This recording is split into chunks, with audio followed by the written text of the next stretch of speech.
je suis habitant donc, de Saint-Macaire, en Gironde, une petite ville de 2000 à 2200 habitants.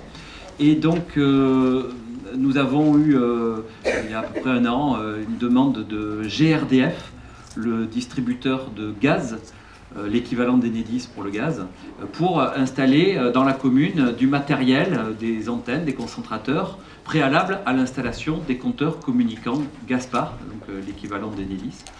Et donc, comme je connaissais un petit peu la question, même si à cette époque-là, je ne m'étais pas trop penché dessus, eh bien, j'ai compris tout de suite ce qui se passait. Donc, j'ai averti mes collègues du conseil municipal, j'aurais donné l'information et j'ai proposé qu'on refuse cette autorisation à GRDF. Et donc, au final, on a discuté ensemble et on a eu un vote unanime, y compris avec la liste d'opposition. Et donc, à l'unanimité, la commune a décidé de refuser les compteurs communicants de gaz. Mais aussi, évidemment, on a fait une lettre aux habitants pour expliquer notre décision, pour élargir la question aux 3 types de compteurs. Et gaz, électricité, Linky et eau, puisqu'il y a 3 programmes de compteurs communicants dans les tuyaux. Et puis d'ailleurs on a assorti notre lettre aux habitants de conseils pour réduire son exposition aux ondes électromagnétiques. C'est un des problèmes posés par les compteurs communicants, la question des ondes, la question sanitaire. C'est pas le seul, loin de là.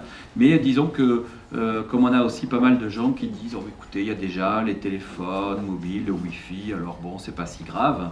Et donc on a expliqué qu'au contraire, l'urgence était de réduire notre exposition aux ondes électromagnétiques et certainement pas de dire, comme il y en a déjà beaucoup, bah écoutez, allons-y gaiement, rajoutons 3 compteurs par logement, plus tout un tas d'appareils dans les rues de la commune pour capter ces informations, les transporter, les concentrer, les renvoyer par téléphonie mobile.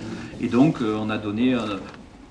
Je donne quelques exemples. Par exemple, les téléphones fixes chez vous, eh bien, il faut absolument qu'ils soient avec un fil. Il n'y a aucune utilité à avoir un téléphone fixe sans fil, si ce n'est pour téléphoner en se baladant dans sa cuisine. L'intérêt est quand même extrêmement mineur. Ces téléphones émettent des ondes électromagnétiques au même titre qu'un téléphone mobile. Aussi, pas de Wi-Fi. Pas de Wi-Fi, pas de CPL. Comme beaucoup de gens, j'ai une box chez moi. Elle est à l'étage et la télé est en bas. Eh bien, j'ai un câble Ethernet, donc blindé de 25 mètres que j'ai soigneusement installé, qui passe derrière les meubles, le canapé, etc. et qui va jusqu'à la télé. Et en plus, la réception est meilleure comme ça. Et donc, voilà, le refus de ces technologies Wi-Fi ou CPL n'est pas à l'apanage de gens qui veulent vivre dans des grottes et s'éclairer à la bougie. Etc. J'ai aussi un téléphone mobile, mais comme vous pouvez le voir, je l'utilise exclusivement avec une oreillette assez longue, d'ailleurs. Voilà, que je dénoue. Et je ne pose évidemment jamais cet appareil sur ma tête, et je ne le mets pas sous mon oreiller pour dormir, et il est toujours éloigné de mes enfants. Voilà, alors évidemment, le mieux, ça serait certainement de s'en passer, peut-être, voilà, on a tous des progrès à faire, mais en tout cas, on peut prendre de véritables mesures pour réduire notre exposition et non pas en rajouter en disant, puisqu'il y en a déjà beaucoup. Alors, comme vous pouvez voir aussi, je laisse le choix à tout le monde, hein. Moi, je viens témoigner de pourquoi on a pris cette position dans ma commune. Donc vous voyez que pour chaque compteur électricité, gaz et eau, vous pouvez prendre soit le compteur tout beau, tout joli, soit le compteur barré si vous le refusez, et ça sera à vous de vous faire une idée. Si tu peux avancer, merci. Donc à la suite de notre prise de position à Saint-Macaire, on a mis en plus notre lettre aux habitants, on l'a publiée dans le journal municipal, mais on l'a mis en ligne aussi, et elle s'est rapidement diffusée, et donc très vite on a commencé à recevoir des appels téléphoniques ou des mails de la France entière qui demandaient des explications, des conseils, qui voulaient savoir pourquoi, comment. Et donc, comme c'est moi qui avais suivi le dossier, tout ça a convergé vers moi, ce qui fait qu'assez rapidement, alors que ce n'était pas du tout prévu dans mes activités, je me suis retrouvé à faire du compteur matin, midi et soir, tant et si bien que j'ai construit avec mes modestes moyens techniques un site internet dont vous pouvez voir le titre là-haut,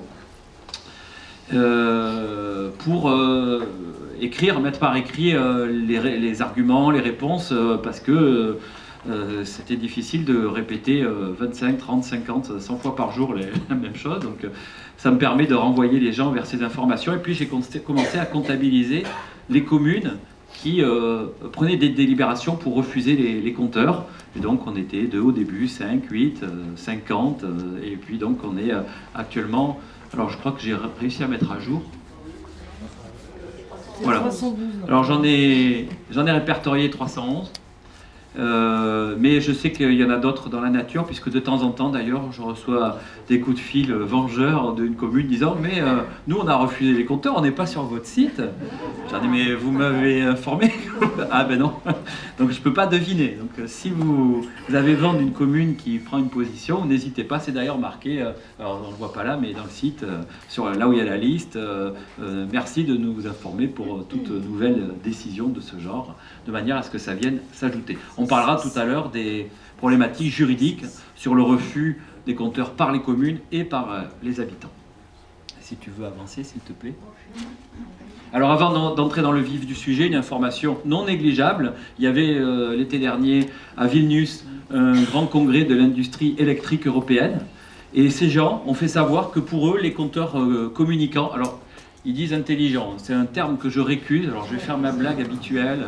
Désolé pour ceux qui la connaissent. Donc les compteurs, c'est des objets, ils ne peuvent pas être intelligents. Nous, on peut être intelligent éventuellement, ce n'est pas toujours le cas, mais on peut, mais un objet ne peut pas être intelligent. Donc ce sont des compteurs que j'appelle communicants.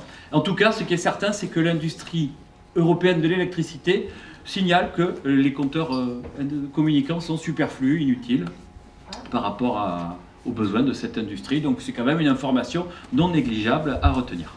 Si tu veux avancer, s'il te plaît. Alors, pourtant, bien, comme vous le savez, ces programmes, et en particulier le programme du fameux compteur d'électricité Linky, avance, et on nous présente tout un tas de prétextes pour justifier ce programme. Alors, j'en ai mis 2 là.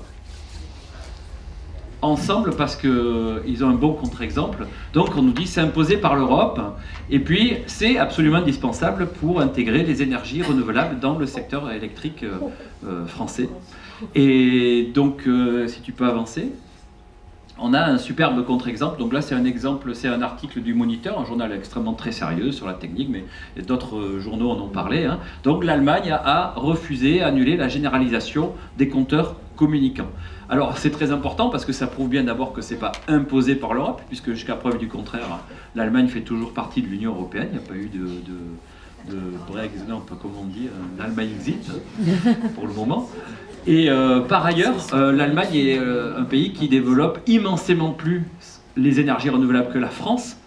Et à partir du moment où l'Allemagne a décidé de ne pas mettre de compteurs communicants dans les logements de la plupart des habitants, eh bien c'est évident que l'argument qu'on doit nous mettre ici en France des compteurs dans nos logements pour les énergies renouvelables, ça ne tient absolument pas debout. Alors il y aura quelques compteurs communicants en Allemagne, un certain nombre, mais pour les très gros consommateurs, ça va être principalement les entreprises, les usines, etc. Puisque ça va être à partir de 6000 kWh de consommation par an. La moyenne de la consommation des habitants, c'est 3500. Donc à part peut-être les gens qui ont un château, ça va vraiment pas concerner les habitants. Donc les habitants d'Allemagne n'auront pas un compteur communicant dans leur maison. Donc pourquoi on en aurait nous en France? Si tu veux avancer s'il te plaît. Oui, ça c'est par rapport à l'Europe, c'est tout récent là, que je viens de le récupérer. Et donc ces programmes de compteurs communicants ont été lancés à partir d'une directive de l'Union européenne de 2008. Et comme vous pouvez le voir, c'est tout récent, mais on le savait déjà depuis longtemps, Bruxelles, c'est la place forte du lobbying. Et lorsque nos chers élus européens, c'est d'ailleurs assez souvent la même chose au niveau national, hein, prennent certaines décisions, eh bien c'est parce que les entreprises, les lobbyistes sont passés par là, ont eux-mêmes rédigé les amendements quand ce n'est pas la loi in extenso. elles-mêmes, et ils font adopter ça par leurs employés qui sont supposés être nos députés, mais qui sont finalement à la solde des entreprises. Et d'ailleurs, quand ils ont fini leur mandat, même quand il s'agit de commissaires européens, ou même du président de la Commission européenne, eh bien, ils sont récompensés par ces entreprises pour leur bon service, et on les embauche à prix d'or, hein, vous avez vu avec M. Barroso. Voilà, donc ça c'est pour un petit peu illustrer le pourquoi du comment on a eu ces programmes de compteurs communicants. Si tu veux avancer, s'il te plaît. Ah oui, alors dans les autres prétextes, c'est on va avoir des factures précises. C'est vrai que on avait quelque chose d'invivable jusqu'à présent, c'est qu'on a des factures qui sont parfois faites sur la base d'estimation. Alors d'abord, ça fait très longtemps que vous pouvez avoir des factures très précises en indiquant par téléphone ou par Internet à votre fournisseur d'électricité, de gaz ou d'eau, ce qui a écrit sur votre compteur, de manière à avoir des factures précises. Mais Enedis nous dit que vraiment c'était invivable et grâce à Linky, eh bien, notre vie va s'éclairer, c'est ça de dire. Il y a aussi tout un tas de logements qui ont un petit boîtier à l'extérieur. Et les gens d'Enedis passent avec leur matériel, ils appuient leur matériel sur le boîtier extérieur et ils prennent le relevé sans... Ah oui, c'est parce que là je suis en train de répondre au point suivant. Pas besoin d'être présent pour le relever. Enedis nous dit que vraiment on vit quelque chose d'insupportable une fois par an. Parce qu'effectivement, par téléphone, on pourrait dire on n'a rien consommé, zéro, facture nulle. Et donc, il faut quand même qu'ils viennent voir une fois par an et ils nous disent que c'est absolument terrible, on est obligé de poser des RTT, pour ceux qui en ont d'ailleurs, que c'est vraiment un problème dramatique. Or, alors si tu peux avancer, peut-être que là, on a... Voilà. Or, d'abord, c'est pas un problème insurmontable puisqu'on a survécu pendant des décennies avec ça. On a des voisins, des grands-parents, des conseillers municipaux, tout ce qu'on veut pour être là, pour ouvrir le jour où le monsieur veut venir, ou la dame veut venir voir ce qu'on a consommé. Et puis, comme je vous le disais, il y a des boîtiers à l'extérieur du logement. Donc c'est ici, là. Et donc ils arrivent, ils posent leur petit boîtier dessus et ça leur permet de relever la consommation sans qu'on ait besoin d'être là. Donc ça c'est développé de manière très importante et ça permet de pas... Et donc il n'y a absolument pas besoin d'un compteur communicant. Si tu peux avancer s'il te plaît. Alors aussi, les compteurs communicants vont nous permettre de lutter contre les pannes d'électricité et les fuites d'eau. Donc si on est contre les pannes et les fuites, eh ben, on est pour les compteurs. La ficelle est grossière. Alors c'est amusant pour les pannes d'électricité parce qu'Enedis nous dit, se contredit sans problème. Ils disent c'est insupportable, quand il y a une coupure d'électricité, on reçoit plein de coups de fil, les gens appellent, on n'a plus d'électricité, on n'a plus d'électricité. Et en même temps, ils disent grâce au Linky, maintenant on saura quand il y a une coupure d'électricité. Et qui plus est, d'après ce qu'on sait, le compteur Linky ne va pas apporter d'autres informations que le logement n'a plus d'électricité. Il ne donne aucune information sur la nature de la panne et ni même sur la localisation de la panne. Donc on voit qu'à nouveau cette prétendue vertu n'est qu'un prétexte. Et les fuites d'eau, alors pour les compteurs communicants d'eau, grâce à ça, on va lutter contre les fuites d'eau. Alors moi je suis tout à fait d'accord pour lutter contre les fuites d'eau et d'ailleurs il suffit de se rendre sur les sites internet des sociétés d'eau pour voir qu'elles ont mis au point des technologies très, très évolutives avec des gaz traceurs, avec de l'acoustique pour faire la chasse aux fuites d'eau et trouver les fuites d'eau, ce qui est très bien. Et à nouveau, on ne voit vraiment pas en quoi les compteurs communicants seraient absolument indispensables pour lutter contre les fuites d'eau. Autre élément, maîtriser notre consommation et donc faire des économies, donc gagner de l'argent et être écologiste en même temps. Donc c'est superbe, si tu veux avancer, je pense qu'on a de l'illustration. Donc pour ce qui est des économies qui seraient apportées grâce au compteur d'électricité Linky. On a des exemples, et d'ailleurs l'ADEME dès 2010, là, c'est un document de 2010, a publié des études ou des résultats d'études qui ont été menées dans des pays ou des régions où les compteurs communicants ont été déployés. Et en particulier, j'ai retenu une étude en Australie où il montrait que les gens qui avaient les compteurs communicants faisaient à peu près 10% d'économie dans les 2 premiers mois, ce qui est quand même pas mal. Mais au bout de 4 mois, c'était tombé à 4%, à 5%. Et au bout de 6 mois, c'était retombé à 0, il n'y avait aucune économie d'électricité. Qu'est-ce qui s'est passé? Tout simplement, les gens ont modifié leur comportement. On leur a dit, vous êtes dans une situation nouvelle, on vous met ce compteur extraordinaire qui va vous aider à faire des économies. Et donc les gens, se sentant dans une sorte d'expérience, ont fait attention, tout simplement. Ils ont éteint les pièces dans lesquelles il n'y avait personne, etc., etc. Sauf qu'évidemment, au fil du temps, petit à petit, peu à peu, la vie normale reprend son cours. Et au bout d'un moment, on se retrouve avec zéro.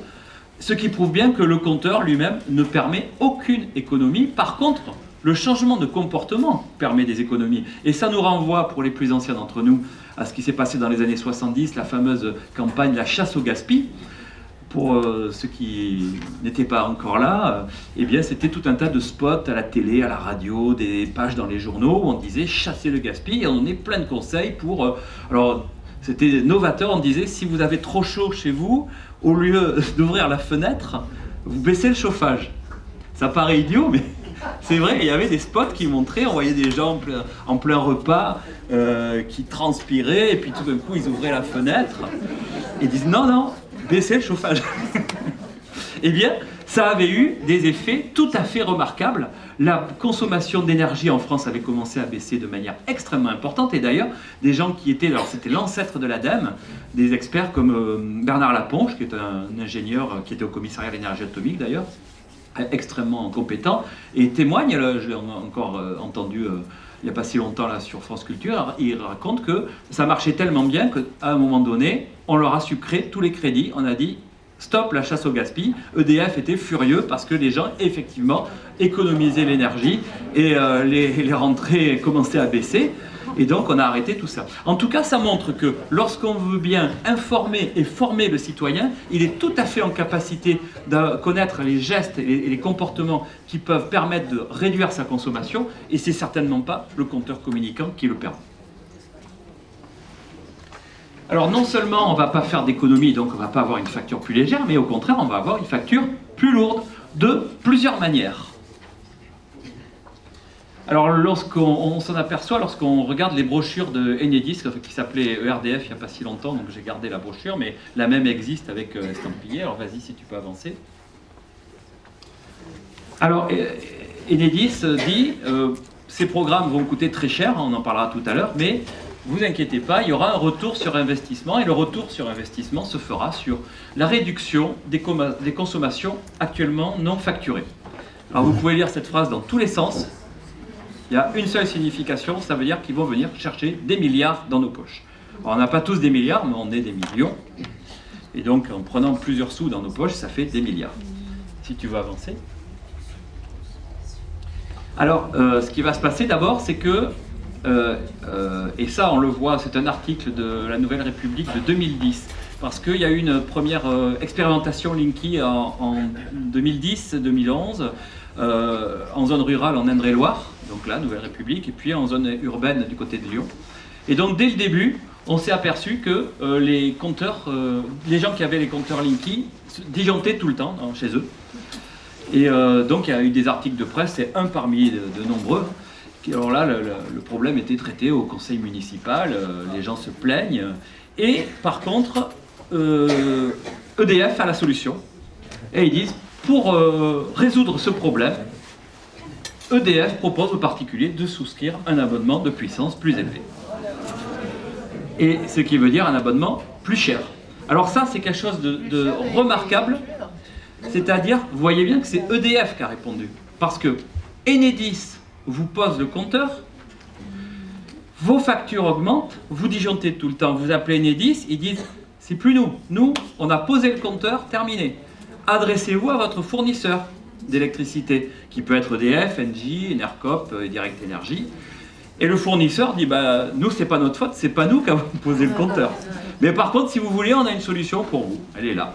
Prenez un abonnement plus élevé. Donc si tu veux avancer, ça c'était la Nouvelle République en 2010, et là, vous avez un Est républicain de 2016, 15 16 janvier, mais vous trouverez sur internet, vous cherchez dans la presse régionale et vous trouverez d'autres exemples, et c'est exactement la même chose. Vous voyez, Linky fait disjoncter le porte-monnaie, et donc le même témoignage, plein de gens depuis qu'ils ont Linky se plaignent, ils disjonctent tout le temps, et à nouveau, eh bien, un expert, un représentant d'Enedis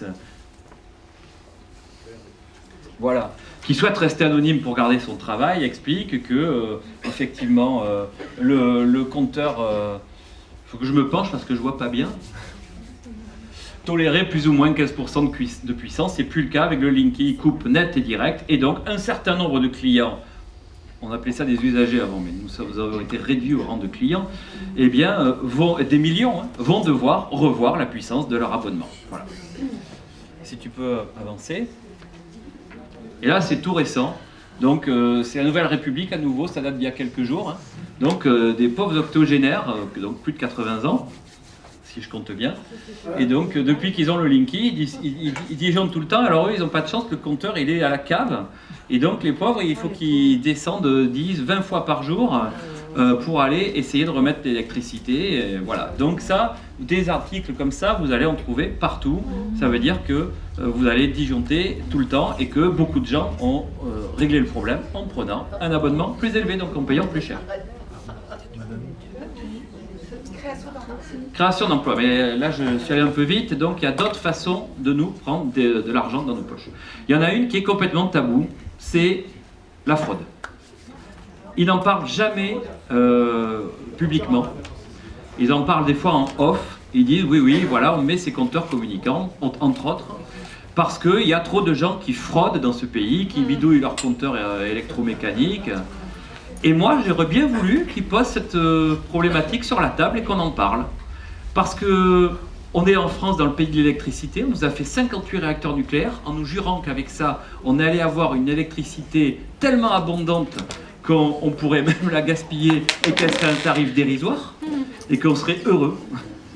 Et s'il y a tant de gens qui fraudent, paraît-il, eh bien, c'est tout simplement parce que énormément de gens sont dans une précarité énergétique absolument terrible, que comme on allait avoir toute cette électricité tellement abondante, on n'avait pas besoin d'isoler les bâtiments. On a construit dans les années 60, 70, 80 des quantités astronomiques de cités, d'immeubles absolument pas isolés avec ce qu'on appelle des grille-pains, des chauffages électriques, qui font que si vous vous chauffez, vous êtes ruiné en 10 minutes, et autrement, vous ne vous chauffez pas. Il y a des reportages qui l'ont montré, hein, ce qu'on appelle la précarité énergétique. Ça cause aussi même des drames, puisque des gens ne branchent pas leur chauffage électrique, parce que comme je vous disais, à ce moment-là, vous êtes ruiné immédiatement, et donc ils se mettent des petits réchauds, des choses comme ça, qui créent des incendies, qui font que les gens qui sont dans la précarité, eh bien, sont les victimes de ce système. Donc voilà, moi j'aurais bien aimé qu'on pose la question de la fraude sur la table, plutôt que de dire on va aller récupérer l'argent dans les poches des plus précaires d'entre nous, ceux qui fraudent parce qu'ils sont précaires, et on va leur piquer l'argent. Et Enedis ne veut évidemment pas parler de ça. Il y a aussi une autre problématique qui est un peu technique, c'est que nos factures à consommation égale vont être supérieures, parce que, alors là, il y a peut-être des gens qui pourront mieux expliquer tout à l'heure que moi, mais donc il y a une question d'énergie réactive et énergie active et énergie réactive. Et donc les compteurs actuels, ils aiment bien dire les vieux compteurs, parce que quand on veut noyer son chien, on dit qu'il a la rage, et quand on veut remplacer son compteur, on dit qu'il est vieux. Et les compteurs, ils ne sont pas forcément vieux, et puis même s'ils sont vieux, ils peuvent durer des décennies encore. On a des exemples de compteurs qui ont 60, 70 ans, qui tournent comme des horloges. Et donc ces compteurs, j'ai perdu mon fil avec mes histoires de chiens. Voilà, énergie active et réactive. Et donc les compteurs actuels comptaient l'énergie active, et donc les Linky vont compter aussi dans notre consommation l'énergie réactive. Résultat, pour la même consommation, on aura des factures plus élevées. Donc vous voyez que de plusieurs manières, on va se retrouver à donner des milliards à nous tous, à Enedis et aux producteurs, les EDF, Engie et compagnie. Alors aussi, un des arguments qui est avancé par Enedis, c'est de dire on crée de l'emploi. Alors c'est vrai qu'il y a une création provisoire d'emplois, les gens qui installent les compteurs, on va voir dans quelles conditions d'ailleurs, tout à fait inacceptables, mais en échange de destruction définitive d'emplois. Et donc c'est scandaleux d'entendre Enedis mettre en avant la question de l'emploi sur ce programme. Donc on voit que finalement, toutes ces prétendues vertus des compteurs ne sont que des prétextes qui ne tiennent pas debout. Alors, pourquoi Linky ? Quelle est l'entreprise ? Alors, ça on le trouve dans les brochures de RDF, d'Enedis, hein, et ils crachent le morceau. Donc ils disent, alors c'est pas les brochures qui sont diffusées, rassurez-vous, qui vous sont données à vous ou aux élus, c'est les brochures pour les entreprises.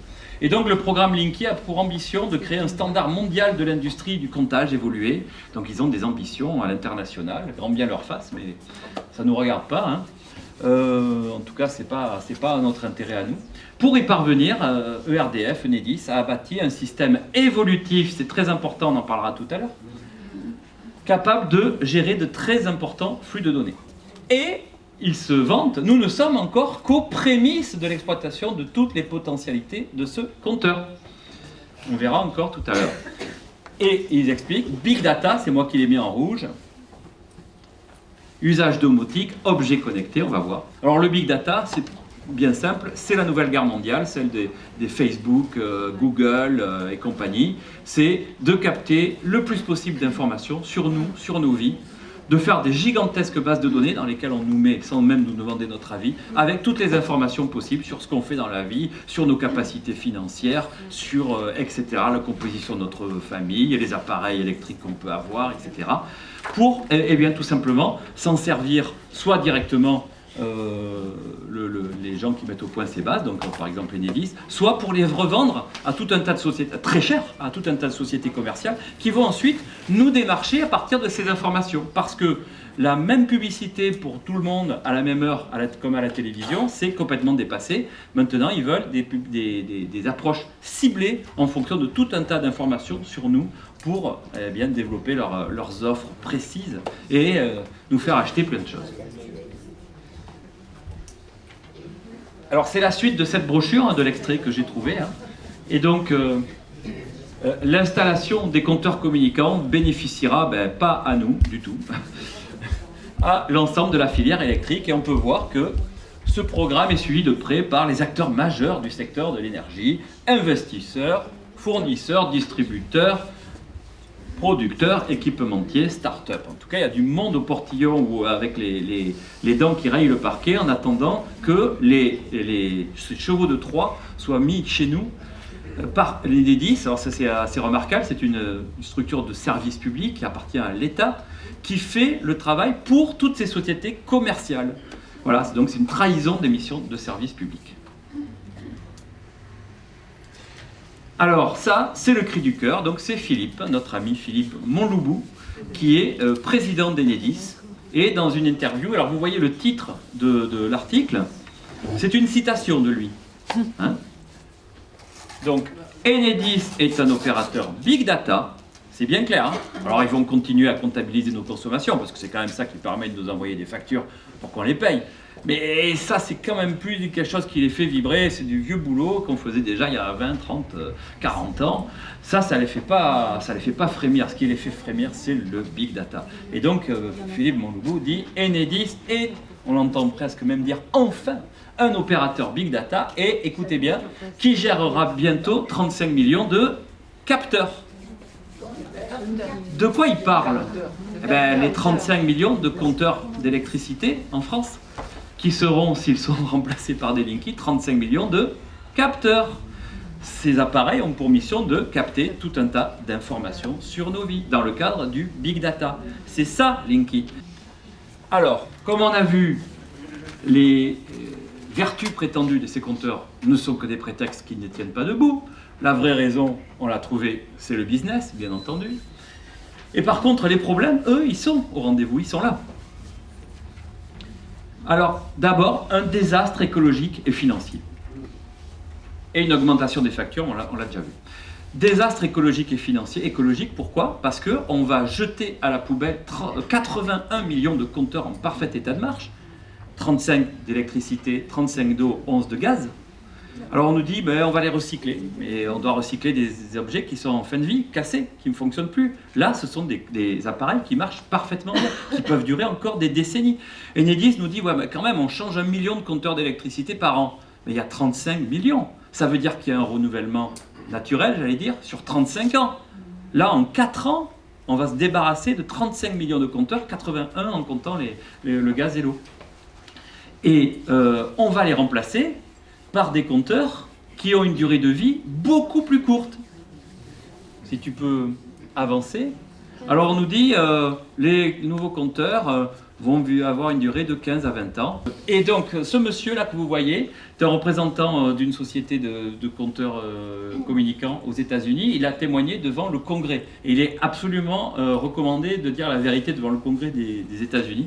Les gens ont beaucoup de défauts, les Américains, mais ils ont aussi des qualités, ils n'aiment pas qu'on mente, et surtout devant le Congrès. Donc là, le gars, il dit la vérité, et il dit, c'est marqué en bas, la durée de vie des compteurs communicants sera plutôt de 5 à 7 ans.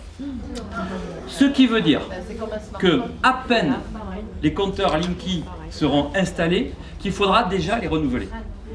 Alors, ils ne vont pas s'excuser en disant « Oh là là, on vous avait dit 15 ans ou 20 ans, pardon ». Non, non, ils vont vous dire « Vous avez de la chance ». Vous aviez seulement Linky, voici Linky 2. Meilleur.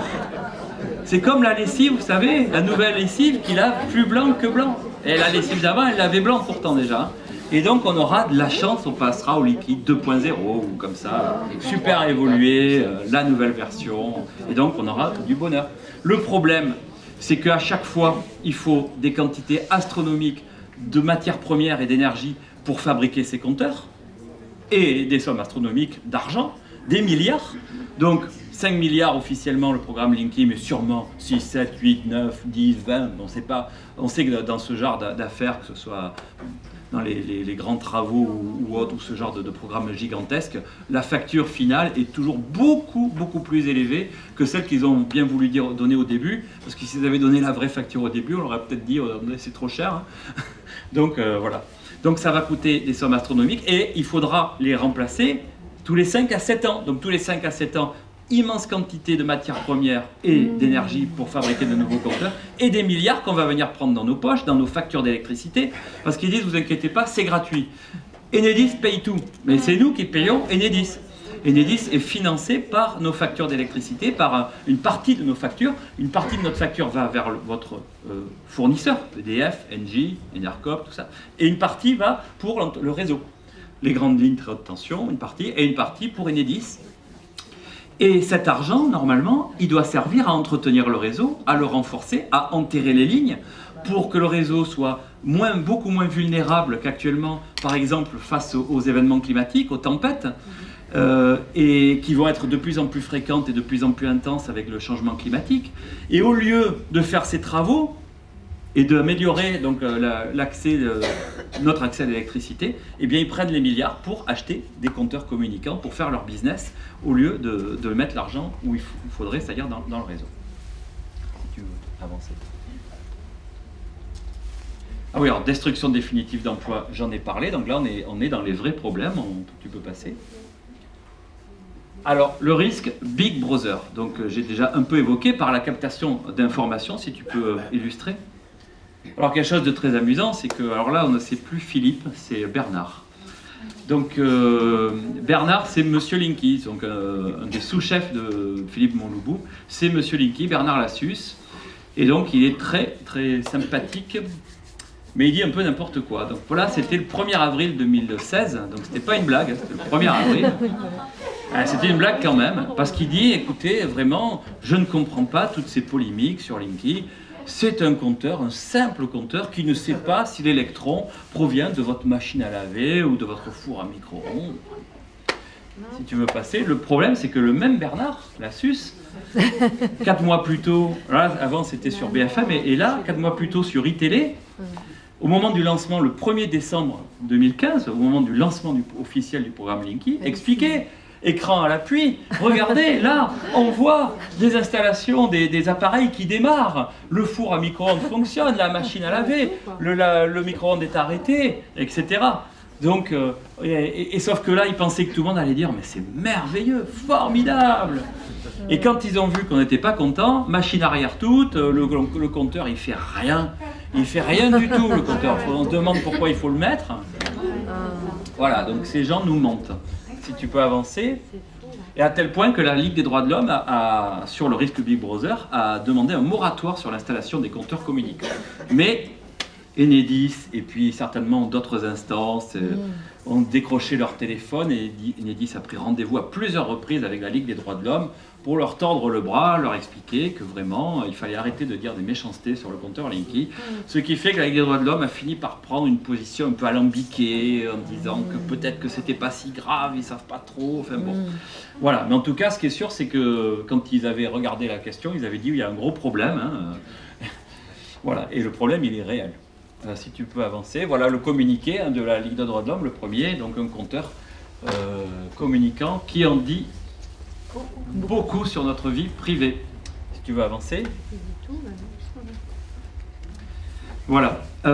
Piratage des données, je vais passer très vite parce que c'est un point annexe, mais enfin ça peut arriver aussi. Dès à peine les compteurs communicants étaient sortis, que des hackers, des spécialistes des technologies, là, des pirates, avaient fait des conférences de presse pour les journalistes scientifiques pour montrer comment en 10 secondes ils pirataient ces compteurs. Mais Enedis nous dit tout est crypté, inviolable. Hein. Donc la Maison Blanche, les banques centrales, tout ce qu'on veut, l'élection des États-Unis, tout ça est piraté. Mais Linky, par contre, inviolable. Super fort. Alors, effacement diffus, si tu veux avancer, on m'a demandé d'en parler. C'est aussi. Vous savez que en France, j'ai dit tout à l'heure, on est très fort, on a des idées super, donc on a dit on va faire 58 réacteurs nucléaires, des millions de chauffages électriques, et on sera indépendant pour se chauffer. Alors ça marche, sauf quand il fait froid. Parce que quand il fait froid, tous ces millions de chauffages électriques démarrent en même temps, évidemment, et ça fait des consommations, des pointes de consommation absolument folles, qui dépassent très largement les capacités de notre parc nucléaire, pourtant surdimensionné, même quand tous les réacteurs fonctionnent. Et donc du coup, on est obligé d'importer massivement de l'électricité, en particulier d'Allemagne. Alors, il faut le savoir, actuellement, depuis des semaines et des semaines, la France est chauffée par l'Allemagne. On crache beaucoup sur les centrales au charbon allemandes, à juste titre, elles sont très polluantes, très méchantes, mais ce sont elles qui chauffent la France. Et alors, en plus, comme nos chers experts d'EDF et de l'État, eh bien, quand ils ont une mauvaise idée, ils continuent à fond. Donc, on continue à installer des chauffages électriques et donc les pointes de consommation continuent à augmenter, sont de pire en pire. Et la semaine prochaine, il va faire très froid. Donc, on va peut-être battre le record, nous a-t-on dit. Voilà. Et alors, ils réfléchissent à comment faire pour passer ces pointes de consommation, parce que ça ne va pas passer là. Probablement la semaine prochaine, il y aura des délestages en France. Alors, ils ont trouvé un truc, c'est les effacements diffus, c'est-à-dire que, eh bien, en particulier grâce au compteur Linky, ils vont pouvoir prendre la main sur nos consommations, et quand ils seront en difficulté à cause de leur superbe idée nucléaire plus chauffage électrique, eh bien, ils vont débrancher nos appareils. Alors au début, ça sera sous la forme du volontariat. On pourra s'inscrire en disant « je participe, je suis un bon citoyen, je participe à l'opération effacement diffus ». Et si vous avez des problèmes, eh bien, vous déconnectez ma machine à laver, mon four à micro-ondes, tout ce que vous voulez, et j'aiderai la France à survivre à cette pointe de consommation. Et puis au bout d'un moment, quand ils diront « il n'y a pas assez de gentils citoyens », eh bien, on va arrêter avec ce système de volontariat et ça sera d'office et ils pourront le faire sans difficulté grâce au compteur Linky. Après, on a, toujours dans les problèmes, les appareils fous. Alors c'est quoi, si tu veux avancer? Eh bien, quand vous avez le Linky, là on le voit dans la Voie du Nord, mais vous trouverez aussi des exemples un peu partout. Voilà, les lampes, depuis qu'ils ont leur ami Linky, les lampes de chevet s'allument toutes seules, n'importe quand, la nuit. Alors vous avez aussi les volets roulants qui montent, qui descendent, qui montent, qui descendent.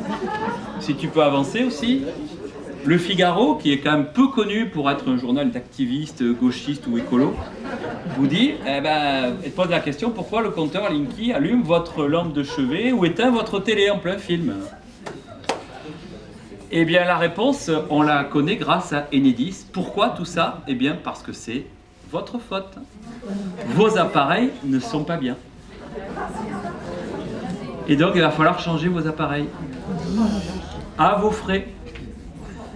C'est pas la faute d'Enedis. Et même les appareils certifiés, CE, tout ça, s'ils ne marchent pas, c'est quand même votre faute. Et Enedis ne vous remboursera rien.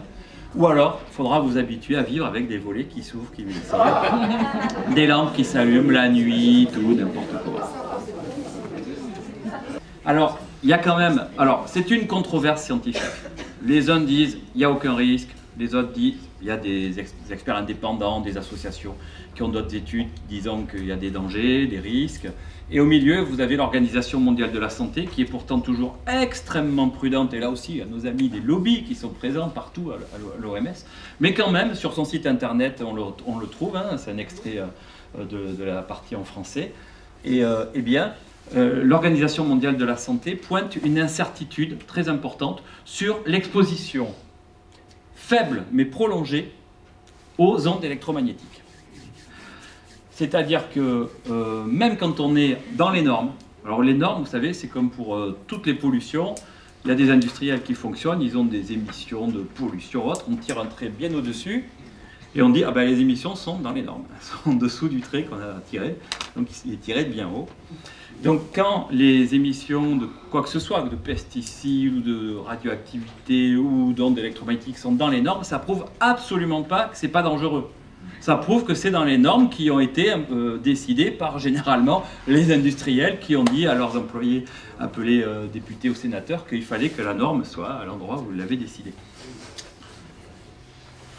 Et l'OMS dit que la connaissance donc, des effets biologiques de ces champs, donc exposition faible mais prolongée, comporte des lacunes et la recherche doit se poursuivre. Alors, la question des ondes électromagnétiques, elle est gigantesque, mais j'ai presque envie de dire que c'est réglé. Il n'y a pas de discussion à avoir. Moi, en tant qu'élu municipal, je ne souhaite pas que mes administrés, et en tant que père de famille, je ne souhaite pas que mes enfants, et puis tant qu'à faire aussi les enfants des autres, eh bien, servent de cobayes pour voir dans 5, 8, 10, 12 ans s'il y a plein de cancers ou pas, pour compter les cancers. Alors, le problème, c'est que les compteurs communicants émettent des ondes électromagnétiques de différentes façons. Alors le compteur Linky, il envoie ces informations dans un premier temps, parce qu'on verra plus tard, mais il envoie ces informations dans les fils électriques du logement. Donc dans les fils électriques de votre logement va circuler évidemment de l'électricité, mais aussi ces informations. Et ça crée un rayonnement d'ondes électromagnétiques. Et donc vous avez des fils dans vos murs, dans les murs de votre maison. Et question très importante, c'est que la plupart des gens, à part peut-être quelques originaux qui ont le lit au milieu de la pièce, en général, on a le lit contre un mur, et donc il va y avoir des milliers de gens qui vont dormir dans un lit contre un mur dans lequel passe un fil électrique, dans lequel va circuler ce CPL. Et donc les gens, pendant une très grande partie de leur vie, je crois qu'on passe un tiers de notre vie au lit, à peu près, c'est énorme, eh bien, vont être soumis à ce rayonnement qui est peut-être faible. On va voir que c'est pas si sûr. Rappelez-vous, un système évolutif. Hein, mais même si c'est faible mais prolongé, plus que prolongé, ça sera permanent. Et donc là, à nouveau, risque très important de se retrouver avec des problèmes de santé dramatiques dans un temps inconnu, puisqu'on est tous différents. C'est d'ailleurs la même chose pour la radioactivité ou les pesticides ou autres. Pour une même exposition, une personne aura un cancer 25 ans après, une autre 3 ans après.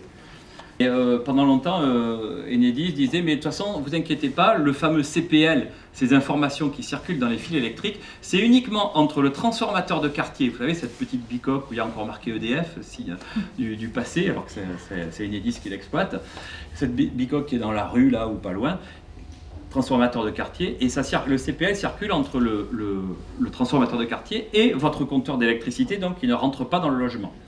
Alors déjà, il y a plus de la moitié des compteurs d'électricité en France qui sont dans les logements. Donc je ne vois pas comment le CPL ne pourrait pas rentrer dans le logement alors qu'il va jusqu'au compteur. Et ils nous disent ça s'arrête au compteur. Mais moi j'étais au débat de Sud-Ouest, quotidien régional, que vous connaissez peut-être, le 2 mars 2016 à la Cité mondiale de Bordeaux. Un merveilleux débat organisé par Sud-Ouest où à la table il y avait monsieur Enedis, monsieur EDF, monsieur de la région qui est pour le Linky, etc., etc. Enfin, ils étaient tous pour. Et quand même à la fin on a pu poser des questions et donc il y avait le constructeur entre autres William Ozono qui est président pour l'Europe de la société Itron, fabricante de compteurs Linky à Chasseneuil-du-Poitou. Et donc il a été honnête parce que c'est quand même un bon business pour lui cette affaire. Il aurait pu peut-être mentir ou répondre de telle manière qu'on n'aurait pas compris la réponse. Et il a dit oui, effectivement, le CPL passe le compteur et va dans le logement. Évidemment. Si tu veux avancer. Alors, Un article du Monde récent, là, c'est de l'été dernier, hein, donc alerte sur les dangers des radiofréquences pour les enfants. C'est-à-dire qu'on est en controverse scientifique, mais plus ça va, plus les études convergent pour dire qu'il y a vraiment de graves problèmes avec les ondes électromagnétiques. Quelle surprise! Et là, on vraiment dit, surtout maintenant pour les enfants, parce que tout simplement, ce sont les plus fragiles d'entre nous, ils sont toujours plus vulnérables pour toutes les pollutions en général. Et là, c'est à nouveau, c'est pas un journal d'activistes qui le dit, c'est Le Monde. Voilà, si tu veux avancer. Alors, ce qui est amusant aussi, c'est que notre cher Linky, quand vous enlevez le capot vert, dessous, en bas à droite, vous avez un espace qui est actuellement vide et qui est prévu pour installer l'émetteur radio Linky. Qu'est-ce que c'est ? Eh bien, c'est un petit appareil qui va permettre au Linky, en plus du CPL, de fonctionner comme le compteur communicant de gaz et d'eau, c'est-à-dire en envoyant des ondes électromagnétiques dans les airs, des ondes radio. Et donc, il va pouvoir fonctionner des deux manières. Et donc, ce qui fait qu'on va être soumis à des ondes électromagnétiques de différentes formes, de différentes fréquences, de différentes intensités. Et donc, on va être plongé là-dedans. Et évidemment, pour nos cellules, c'est terrible parce que les attaques sont différentes et divergentes. Voilà. Et alors, donc ça, avec Linky, ça va être la double peine. Alors, les précaires ont de la chance parce qu'eux, on leur mettra d'office sans les faire payer. Ils auront l'émetteur radio Linky. Voilà, donc ils seront contents, ils seront irradiés. Et puis pour les autres, ça sera votre fournisseur, là à nouveau, c'est pas Enedis, ça va être EDF, Engie, Enercop. Enercop qui est très enchanté d'ailleurs de l'arrivée du compteur communicant, hein, et qui vont vous proposer l'émetteur radio Linky qui va vous faire rentrer dans un monde merveilleux. On va, si tu veux avancer, je pense, est-ce que c'est là? Non, on va arriver après. Alors, vas-y, avance. Pour ce qui illustrait un petit peu comment ça se passe, tout ça, eh bien, j'ai trouvé des informations sur les sites des sociétés d'eau. Parce que finalement, ils ont fait moins de bruit que Enedis et GRDF avec Linky et Gaspard, et ils ont bien avancé leur pion. Et donc, on peut voir ce qu'on appelle la télérelève des compteurs d'eau, c'est-à-dire les compteurs communicants d'eau. Et on voit d'ailleurs un bonhomme là qui installe un petit matériel, une antenne, sur un poteau, ce qui va se passer dans vos communes pour capter les informations envoyées par les compteurs communicants. Si tu veux avancer, merci. Donc on voit un petit peu, on voit à nouveau le bonhomme là qui installe du matériel. On voit que tout ça est très bien réfléchi. Donc vous voyez ce compteur là avec le module communicant noir dessus là, avec tout un tas d'antennes, etc. Donc si tu veux avancer. Et donc le compteur envoie des informations par les ondes radio et il faut quelque chose pour les capter. Et c'est la même chose pour le compteur Gaspard, communicant de gaz. Et c'est ça que nous avons refusé à Saint-Macaire. Ils demandent l'autorisation d'installer des antennes sur un bâtiment élevé, château d'eau, ou en général dans les villages, ils demandent l'église. Alors il faut aussi l'autorisation de la paroisse. Et donc ils veulent, parce que évidemment, ça va surplomber tout le village et toutes les informations vont converger vers ce concentrateur. Et ça va repartir ensuite par téléphonie mobile. Et donc, voilà, donc vous voyez que j'invente rien, ils le disent eux-mêmes, voilà, ils ont besoin de mettre des antennes élevées là pour capter les informations. Puis alors vous voyez en bas une brochette de compteurs, ça c'est aussi une question très importante, parce qu'on peut se retrouver avec 3 compteurs communicants par logement, hein, électricité, gaz et eau, mais il y a aussi des logements collectifs. Vous prenez une entrée d'immeuble avec, mettons, 10 appartements, et bien ça veut dire que dans le local technique en bas, vous pouvez avoir 30 compteurs communicants. 10 d'eau, 10 d'électricité, 10 de gaz. Alors les gens qui sont au 5e étage, peut-être que pour eux ça va aller, mais ceux qui sont au rez-de-chaussée, juste à côté de ça, ou au premier étage, avec peut-être la chambre des enfants au-dessus du local technique avec 30 compteurs communicants, on va être très certainement dans l'exposition prolongée et même permanente, dont parlait l'OMS, mais je ne suis pas sûr qu'on soit dans l'exposition faible. Vas-y. Alors, l'Agence nationale des fréquences a fait une étude pour prouver, c'était leur mission, prouver qu'il n'y avait aucun risque avec tout ça. Et à tel point que le CRIREM, qui est un organisme scientifique qui étudie les rayonnements électromagnétiques, mais qui est un organisme extrêmement prudent et qui d'ailleurs n'hésite pas à faire passer les activistes anti-Linky pour des fous furieux, hein, ben pour le coup c'est eux qui étaient furieux, parce qu'ils ont démonté totalement l'étude de l'Agence nationale des fréquences. C'est pas parce qu'il y a marqué national qu'ils font un super travail. C'est une agence officielle d'État, hein, mais a priori, d'après le CRIREM, ils ont fait n'importe quoi, à tel point que pour pouvoir trouver ce qu'ils cherchaient, c'est-à-dire prouver qu'il n'y avait aucun problème avec les compteurs Linky, ils ont pris des chiffres et des références qui font qu'à des endroits, il y a zéro, il n'y a rien. C'est-à-dire qu'il n'y a plus de télé, plus de radio, il n'y a plus rien. C'est des endroits déserts. Des déserts de Gobi au milieu de la France avec 0 ondes, ce qui est évidemment complètement impossible. Et donc toute cette étude est fausse. Elle avait pour seul objectif de faire croire que les compteurs ne posaient aucun problème, si tu veux avancer. Et puis donc tous ces compteurs communicants, ils vont nous permettre d'entrer dans le monde merveilleux des objets connectés. Alors qu'est-ce que c'est les objets connectés? Eh bien c'est n'importe quel objet de la vie courante qui va pouvoir contenir une petite puce. Et je ne vous parle pas de science-fiction, puisque des objets comme ça, il en existe des dizaines de milliards qui sont déjà en service dans le monde, et y compris en France. Et donc, avec cette petite puce, votre brosse à dents, par exemple, votre chaussure, tout ce que vous voulez, va pouvoir être connecté à Internet. C'est le monde des objets connectés. Alors la domotique aussi, vous pourrez gérer, alors c'est génial parce que vous, avec votre smartphone, depuis l'autre bout de la France, vous pourrez savoir si votre chaussure a bougé par exemple chez vous. Ces objets, comment ils vont être connectés à Internet? Ils ont une petite puce mais ils ne sont pas reliés à Internet. Comment Les émettre. Comment? Non, alors si tu veux avancer, je ne sais pas si c'est là. Super. Eh bien, d'abord, ils vont être connectés à quoi? Ils vont être connectés à un réseau qui est mis en place par des sociétés, par exemple Sigfox, qui mettent en place partout sur le territoire, en France mais aussi dans plein de pays à l'étranger, des antennes pour couvrir tout le territoire et pour pouvoir être en contact avec les objets connectés et nous vendre des abonnements, parce qu'évidemment tout ça va être payant. Nous allons pouvoir nous abonner aux objets connectés pour savoir par exemple combien de fois on s'est brossé la dent ou combien de pas on a fait avec notre chaussure, etc. Enfin tout un tas de trucs très utiles. Et donc on voit que les sociétés, alors par exemple Sogedo, c'est la société qui gère l'eau dans ma commune à Saint-Macaire, mais aussi dans beaucoup d'autres communes en France, mais ça peut être Veolia, la Lyonnaise, et puis les sociétés, les distributeurs Enedis et GRDF font aussi alliance avec des sociétés d'objets connectés.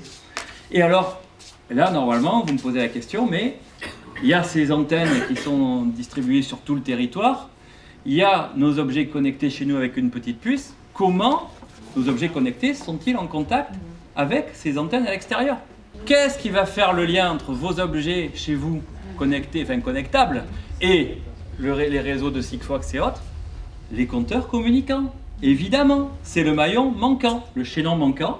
Donc, ces compteurs, on va envoyer des ondes électromagnétiques dans tout votre logement. Et c'est pour ça qu'il y a l'ERL émetteur radio Linky qui va pouvoir être mis dans le Linky, de manière à pouvoir fonctionner comme le compteur de gaz et le compteur d'eau. C'est-à-dire envoyer des ondes électromagnétiques dans votre logement pour être en contact avec vos objets et en contact avec les antennes à l'extérieur.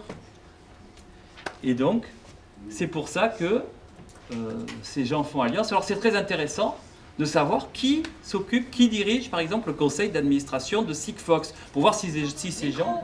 Le micro. C'est intéressant de voir qui dirige le conseil d'administration de Sigfox, pour voir si ces gens ont vraiment, comme ils tentent de nous le faire croire, comme objectif d'améliorer notre vie, de faire notre bonheur. Si tu veux avancer.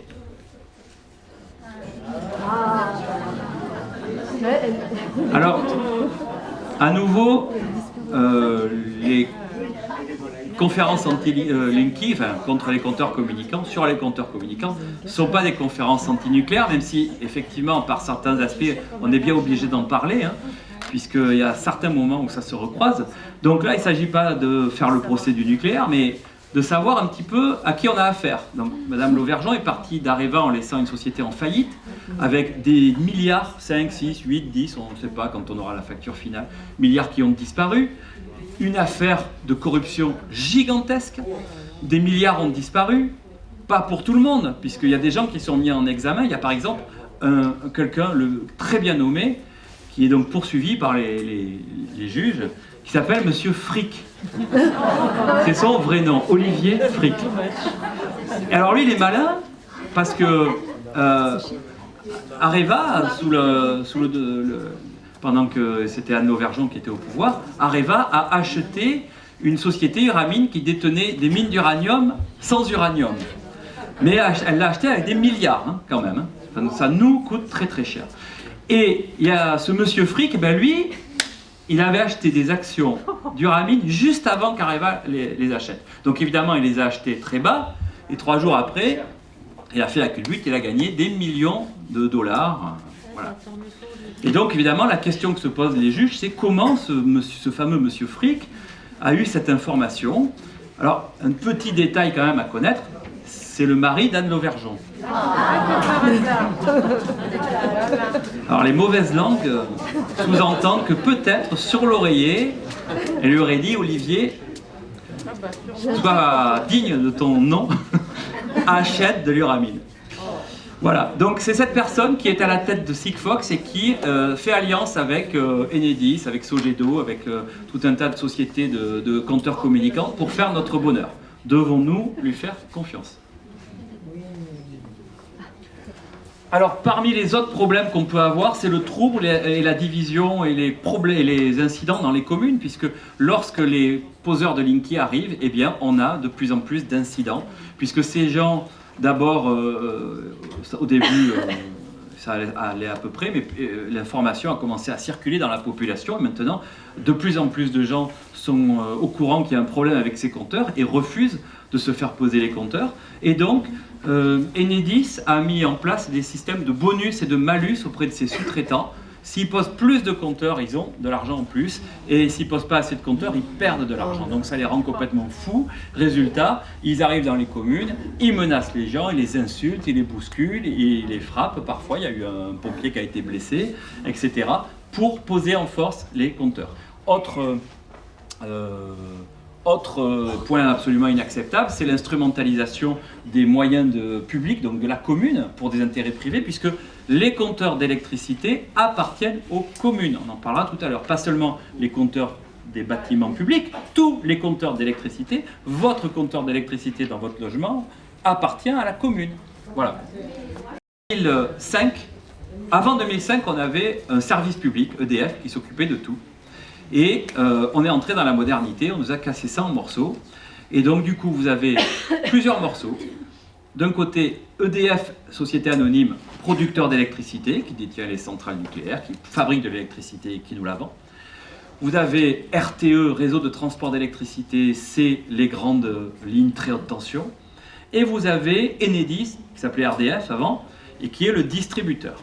Et à l'occasion de ce grand split, où on a fait exploser EDF en plusieurs morceaux, eh bien, les compteurs d'électricité ont été attribués aux communes. Il y a eu une vraie bataille entre EDF et les parlementaires qui, pour la plupart, sont des cumulards et sont aussi maires, et qui ont dit, moi je suis maire, on nous fait éclater EDF que tout le monde a, que tous les habitants de France depuis des dizaines et des dizaines d'années ont alimenté par leurs factures, par leurs impôts aussi. Donc il n'est pas anormal qu'une partie du patrimoine d'EDF, au moment de cet éclatement, revienne dans le giron public. Et donc ils ont attribué les compteurs aux communes. D'où le fait que les communes sont propriétaires des compteurs d'électricité. Si tu peux avancer. Alors c'est un exemple là d'incident à Niort par exemple, il a fallu appeler la police, mais j'ai essayé, quand j'ai un peu le temps, parce que je suis beaucoup sur les routes, j'essaie de répertorier les incidents qui sont de plus en plus fréquents, de plus en plus violents. Et moi j'ai peur que ça se termine avec des coups de fusil, tellement les poseurs de Linky sont d'une violence et d'une agressivité, tout ça pour essayer d'imposer par la force les compteurs. On y reviendra tout à l'heure quand on parlera de comment peut-on refuser les compteurs. Si tu peux avancer. Voilà, à Pamiers, par exemple, dans l'Ariège, ils ont quasiment cassé une porte pour pouvoir poser le compteur Linky. Article de la Dépêche, si tu veux avancer. Alors, si vous êtes convaincu de ne pas vouloir les compteurs communicants, eh bien, à ce moment-là, comment faire pour les refuser? Donc, vous pouvez soit refuser individuellement, chez vous, soit avoir la chance d'être dans une commune qui refuse les compteurs. Si tu veux bien avancer.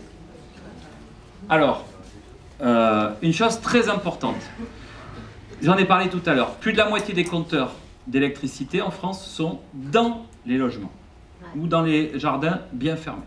À ce moment-là, vous êtes en position de force. La loi vous protège.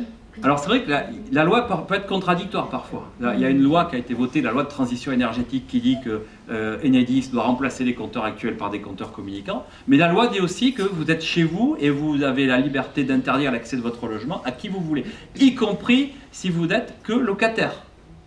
Si Enedis arrive avec votre propriétaire en disant vous devez ouvrir, on va jusqu'au compteur, niet, les barbelés, ils ne rentrent pas. Vous êtes protégé et c'est à ce moment-là que les poseurs de Linky inventent n'importe quoi pour faire craquer les gens. D'abord, vous pouvez avoir droit à 10, 20, 30 coups de fil par jour pour vous faire craquer.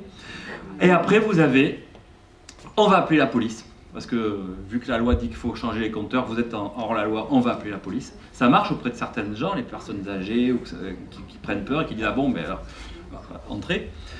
Vous allez avoir des amendes. Si vous ne prenez pas le compteur aujourd'hui, que c'est gratuit, alors gratuit, vous rappelez que c'est quand même nous qui payons. Disons, aujourd'hui que ce n'est pas facturé, vous l'aurez demain et à ce moment-là, vous le paierez. 500 €, 8 000, 10 000, milliards, disent n'importe quoi. Et si vous ne prenez pas le compteur communicant, eh bien, on vous fera payer une somme mensuelle. 10 €, 50 €, 100 €, 200, 500, et n'importe quoi. Tout ça est absolument faux. Il n'y a aucune. Couper l'électricité aussi.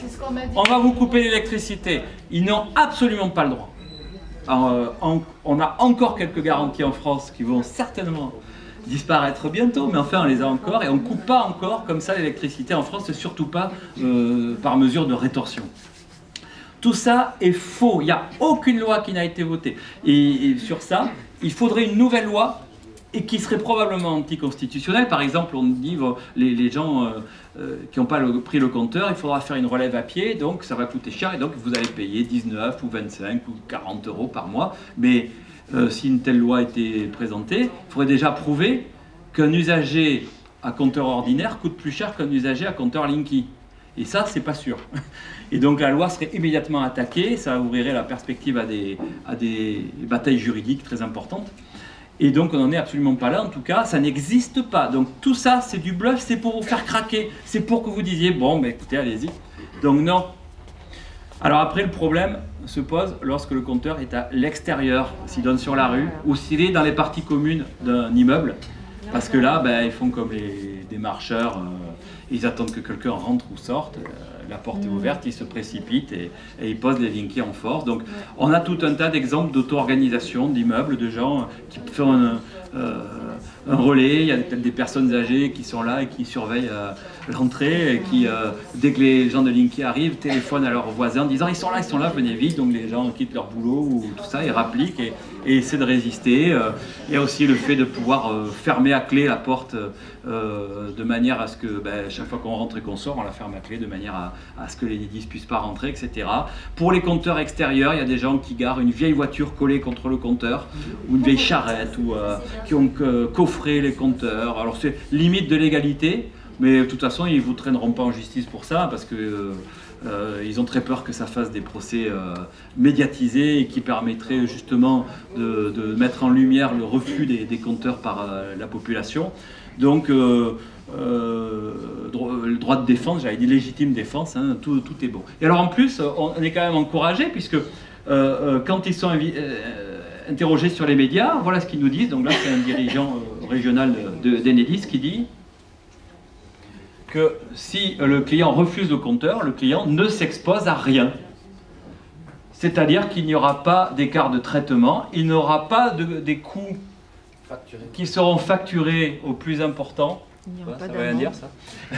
Parce qu'on a Linky ou pas. Voilà. Il n'y aura pas d'amende, pas de pénalité. Voilà, donc c'est un Bernard encore. Il y a beaucoup de Bernard chez nous. Bernard Laurence de Enedis en Armorique, Bretagne. Voilà. Donc, de toute façon, il est obligé de dire ça puisqu'ils ne peuvent pas. Ils ne peuvent pas mettre d'amende, ils ne peuvent pas mettre de trucs. C'est illégal. Donc, voilà. Si tu veux avancer. Alors, maintenant, le refus par les communes. Il y a plus de 300 communes actuellement qui ont 311 donc communes que j'ai pu répertorier, peut-être sûrement plus d'ailleurs, hein, qui ont refusé les compteurs communicants malgré les pressions. Alors ce qui est très amusant, par exemple, on voit l'association des maires de France, qui est une association de maires, comme le dit bien son nom, et qui est là pour soutenir les maires. Eh bien, qui attaque les maires en disant « Vous ne devez pas refuser les compteurs, obéissez à Enedis ». Alors l'association des maires de France, elle est dirigée par François Barouin. Ça pourrait être un ponte socialiste, ça ne changerait rien. Hein. Mais c'est pas. Et alors c'est une association très puissante qui a des moyens colossaux, des dizaines et des dizaines de salariés, qui envoient dans toutes les communes des sortes de circulaires, comme s'ils étaient un peu une structure officielle, alors que ce n'est, comme le dit bien son nom, qu'une association. C'est pas la parole divine. Hein. Mais ils envoient ça et alors ça peut être des informations parfois très utiles pour les maires par rapport, je sais pas moi, au texte sur la hauteur des trottoirs ou des trucs comme ça, mais c'est pas quelque chose de neutre. Et en l'occurrence, sur la question des compteurs, eh bien ils envoient dans toutes les communes toutes les informations contre le refus des compteurs.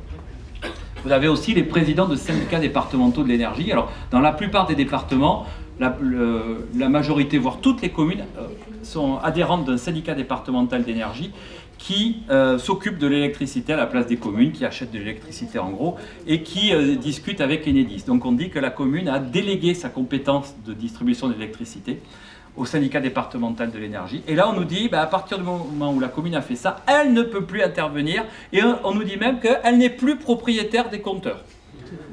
Je finis peut-être sur ça. Et on nous dit, d'ailleurs, la preuve, c'est marqué dans le statut du syndicat départemental, il y a marqué que le syndicat est propriétaire des compteurs. Donc il suffit d'écrire dans le statut, on est propriétaire des compteurs pour voler les compteurs des communes. C'est un patrimoine qui appartient aux communes et c'est évidemment, ça ne marche pas du tout comme ça. Donc on est en train de travailler actuellement juridiquement avec une avocate à la fois très compétente et très vaillante, courageuse, qui a d'ailleurs défendu des associations contre Monsanto, hein, pour mettre au point des nouvelles délibérations, parce que effectivement toutes ces délibérations quasiment sont attaquées devant les tribunaux administratifs par Enedis et par les préfets. Alors à nouveau, c'est le règne de la désinformation. On nous dit les préfets annulent les délibérations municipales anti-Linky. C'est faux. Les préfets ne peuvent absolument pas annuler des délibérations. Ils peuvent faire un recours gracieux, c'est-à-dire demander à la commune de bien vouloir retirer la délibération, et la commune n'est absolument pas obligée d'obéir. Et après, le préfet peut attaquer la délibération devant la justice administrative, mais aussi bien qu'un administré ou une entreprise. Et d'ailleurs, on dit les maires, pour leur faire peur, les maires sont poursuivis en justice, comme s'ils allaient passer aux assises. Une délibération municipale attaquée au tribunal administratif, ça se passe toutes les semaines en France, sur des histoires de portails, d'écoles, de trottoirs, n'importe quoi. Donc c'est banal, c'est pas un truc grave, même si c'est important en l'occurrence. Mais par contre, toutes ces délibérations qu'on a prises depuis le début, elles sont très bien pour exprimer la volonté de la commune de ne pas avoir les compteurs, mais elles sont probablement insuffisantes sur le plan juridique. C'est pour ça que dans les jours qui viennent, je vais proposer en direction des communes une nouvelle délibération, donc préparée soigneusement avec cette avocate et complétée par un arrêté du maire, parce que les pouvoirs du conseil municipal et les pouvoirs du maire ne sont pas forcément les mêmes, donc ça va être deux démarches complémentaires. Et on va proposer, y compris je vais proposer à mon propre conseil municipal, de remplacer les délibérations actuelles par ces délibérations plus pointues. En plus, ça aura pour intérêt de refaire repartir à zéro les procédures, puisque si la première délibération est retirée, la procédure en justice s'éteint. Et donc il faudra qu'il recommence à zéro. Voilà. Enedis a sélectionné quelques toutes petites communes de 60, 70 habitants, 80, et les a attaqués en référé. C'est une procédure d'urgence qui permet d'obtenir un jugement provisoire, dans l'attente du jugement de fond qui lui arrivera dans un an et demi. Mais ça a un intérêt énorme pour eux, c'est qu'ils ont fait ça dans un certain nombre de communes, peut-être une dizaine ou une quinzaine, et dans tous les départements où ils ont fait ça, ils ont obtenu la suspension de la délibération. En soi, c'est pas très grave puisque c'est provisoire en attendant le jugement définitif. Mais aussi, à chaque fois, Enedis demande 4 000 € de pénalité contre la commune pour les punir. Alors heureusement, dans la quasi-totalité des départements, les tribunaux administratifs ont refusé de faire payer la commune. Sauf malheureusement au tribunal administratif de Bordeaux, où peut-être que le président est des frères d'un Bernard, d'Enedis, j'en sais rien, où là, 2 petites communes du Périgord ont été condamnées à payer, non pas 4 000, mais 1 200 € à Enedis. Et c'est juste ce que voulait Enedis. D'ailleurs, moi je suis furieux que c'était clairement une instrumentalisation de la justice administrative pour intimider les communes. Et donc Enedis a eu ce qu'il voulait et ils ont diffusé partout l'information qu'une commune qui prend une délibération anti-Linky devra payer 1 200 €. Et l'Association des maires de France, bien entendu, y est allée de sa circulaire envoyée à toutes les communes en disant arrêter délibération de Tiliki, une commune condamnée à 1 200 €. Et puis dans leur texte, ils rajoutent, au cas où on n'aurait pas bien compris, 1 200 €, ce qui est lourd pour une petite commune. Des fois qu'on n'aurait pas compris le message. Voilà. Alors moi j'ai diffusé de la contre-information en détournant leur logo.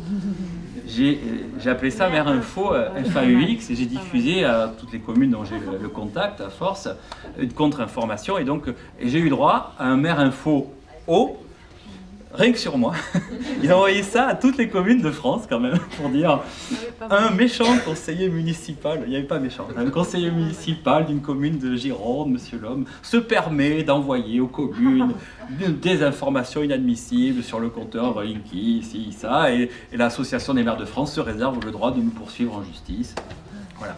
Et puis je me suis amusé du coup à modifier un peu le logo de Enedis, qui était un service public et dont j'estime qu'il bafoue le service public, qui devient Enemis. Voilà. Et la semaine dernière, j'ai animé alors, ils refusent pratiquement tout le temps tout ce qui est contradictoire. Ils veulent être les seuls à parler. Là, je ne sais pas pourquoi, il y avait, alors, ils acceptent parfois que ce soit contradictoire, mais quand c'est que avec des élus. Et donc la semaine dernière, je participais à un débat contradictoire contre Enedis pour une communauté des communes, donc il n'y avait que les élus dans la salle. Hein. Et à un moment donné, donc Enedis a dit d'ailleurs, si vous refusez, c'est terrible, ces communes, si elles refusent, elles peuvent se retrouver à payer 1 200 €. Et donc là, je suis quand même intervenu pour dire aux élus, c'est quand même, Enedis a l'air de plaindre les communes, mais c'est vous, Enedis, qui avez demandé au tribunal administratif de faire payer la commune. Ah oui, c'est vrai. Voilà, donc on voit un petit peu les méthodes de ces gens-là. Donc si tu veux avancer, je crois que c'est fini, ou presque. Voilà, Linky, des attaques injustifiées contre Maire Info, les pauvres. La commune a été condamnée. En condamnant la commune à payer 1 200 €, ce qui est lourd pour une commune de 150 habitants, si on n'avait pas bien compris, si tu veux passer. Par contre, l'association des maires du Finistère, c'est à noter, et on a diffusé l'information en espérant que ça fasse boule de neige, ce qui pour le moment n'est pas le cas. Eh bien, l'association des maires du Finistère, sans prendre position contre le Linky, ce qu'on lui demande, enfin, ce qu'on lui demande pas, si elle le fait, on veut bien qu'elle prenne position contre le Linky, mais en tout cas, elle est montée au créneau pour défendre les maires en disant qu'il est inadmissible que les maires qui ont pris les municipalités qui ont pris des positions anti-Linky soient poursuivis devant les tribunaux administratifs. Donc, un excellent exemple à suivre. Alors, il faut savoir quand même que les présidents d'associations, à part peut-être celui-là, d'associations départementales des maires, et les présidents de syndicats départementaux de l'énergie, ces messieurs, je dis ces messieurs parce que je crois qu'il n'y a aucune femme, peut-être une, je ne sais rien, eh bien en général c'est leur bâton de maréchal. Monsieur est président du syndicat départemental d'énergie ou de l'association des maires de France. Donc c'est très bon pour leur ego, ils sont très fiers de ça, et aussi de l'indemnité qui va avec. Et donc évidemment ils ont envie de rester à ce poste, et donc pour rester à ce poste, il ne faut surtout pas se mettre en travers d'un programme initié par l'État et par une société aussi puissante qu'Enedis. C'est pour ça que ces huiles-là, eh bien, au lieu de soutenir les communes, puisque les syndicats départementaux sont des syndicats de communes, et les maires, pour l'association des maires, eh bien, ils soutiennent Enedis. Voilà, donc c'est un exemple. Varennes-sur-Seine rejette toujours les compteurs malgré les recours de RDF. Donc on voit que les communes résistent, mais on va les aider à essayer de résister mieux avec des nouvelles délibérations, comme j'ai expliqué tout à l'heure. Voilà, je crois que j'étais assez long, on peut peut-être passer aux questions-réponses.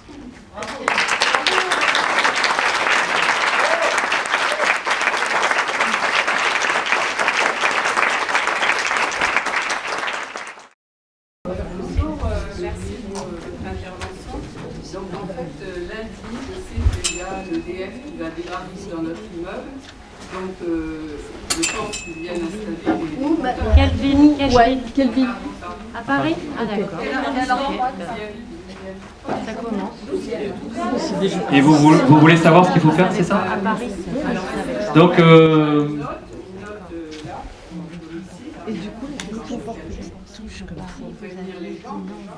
donc la dame dit qu'elle a reçu des informations d'Enedis qui vont venir poser les compteurs Linky lundi.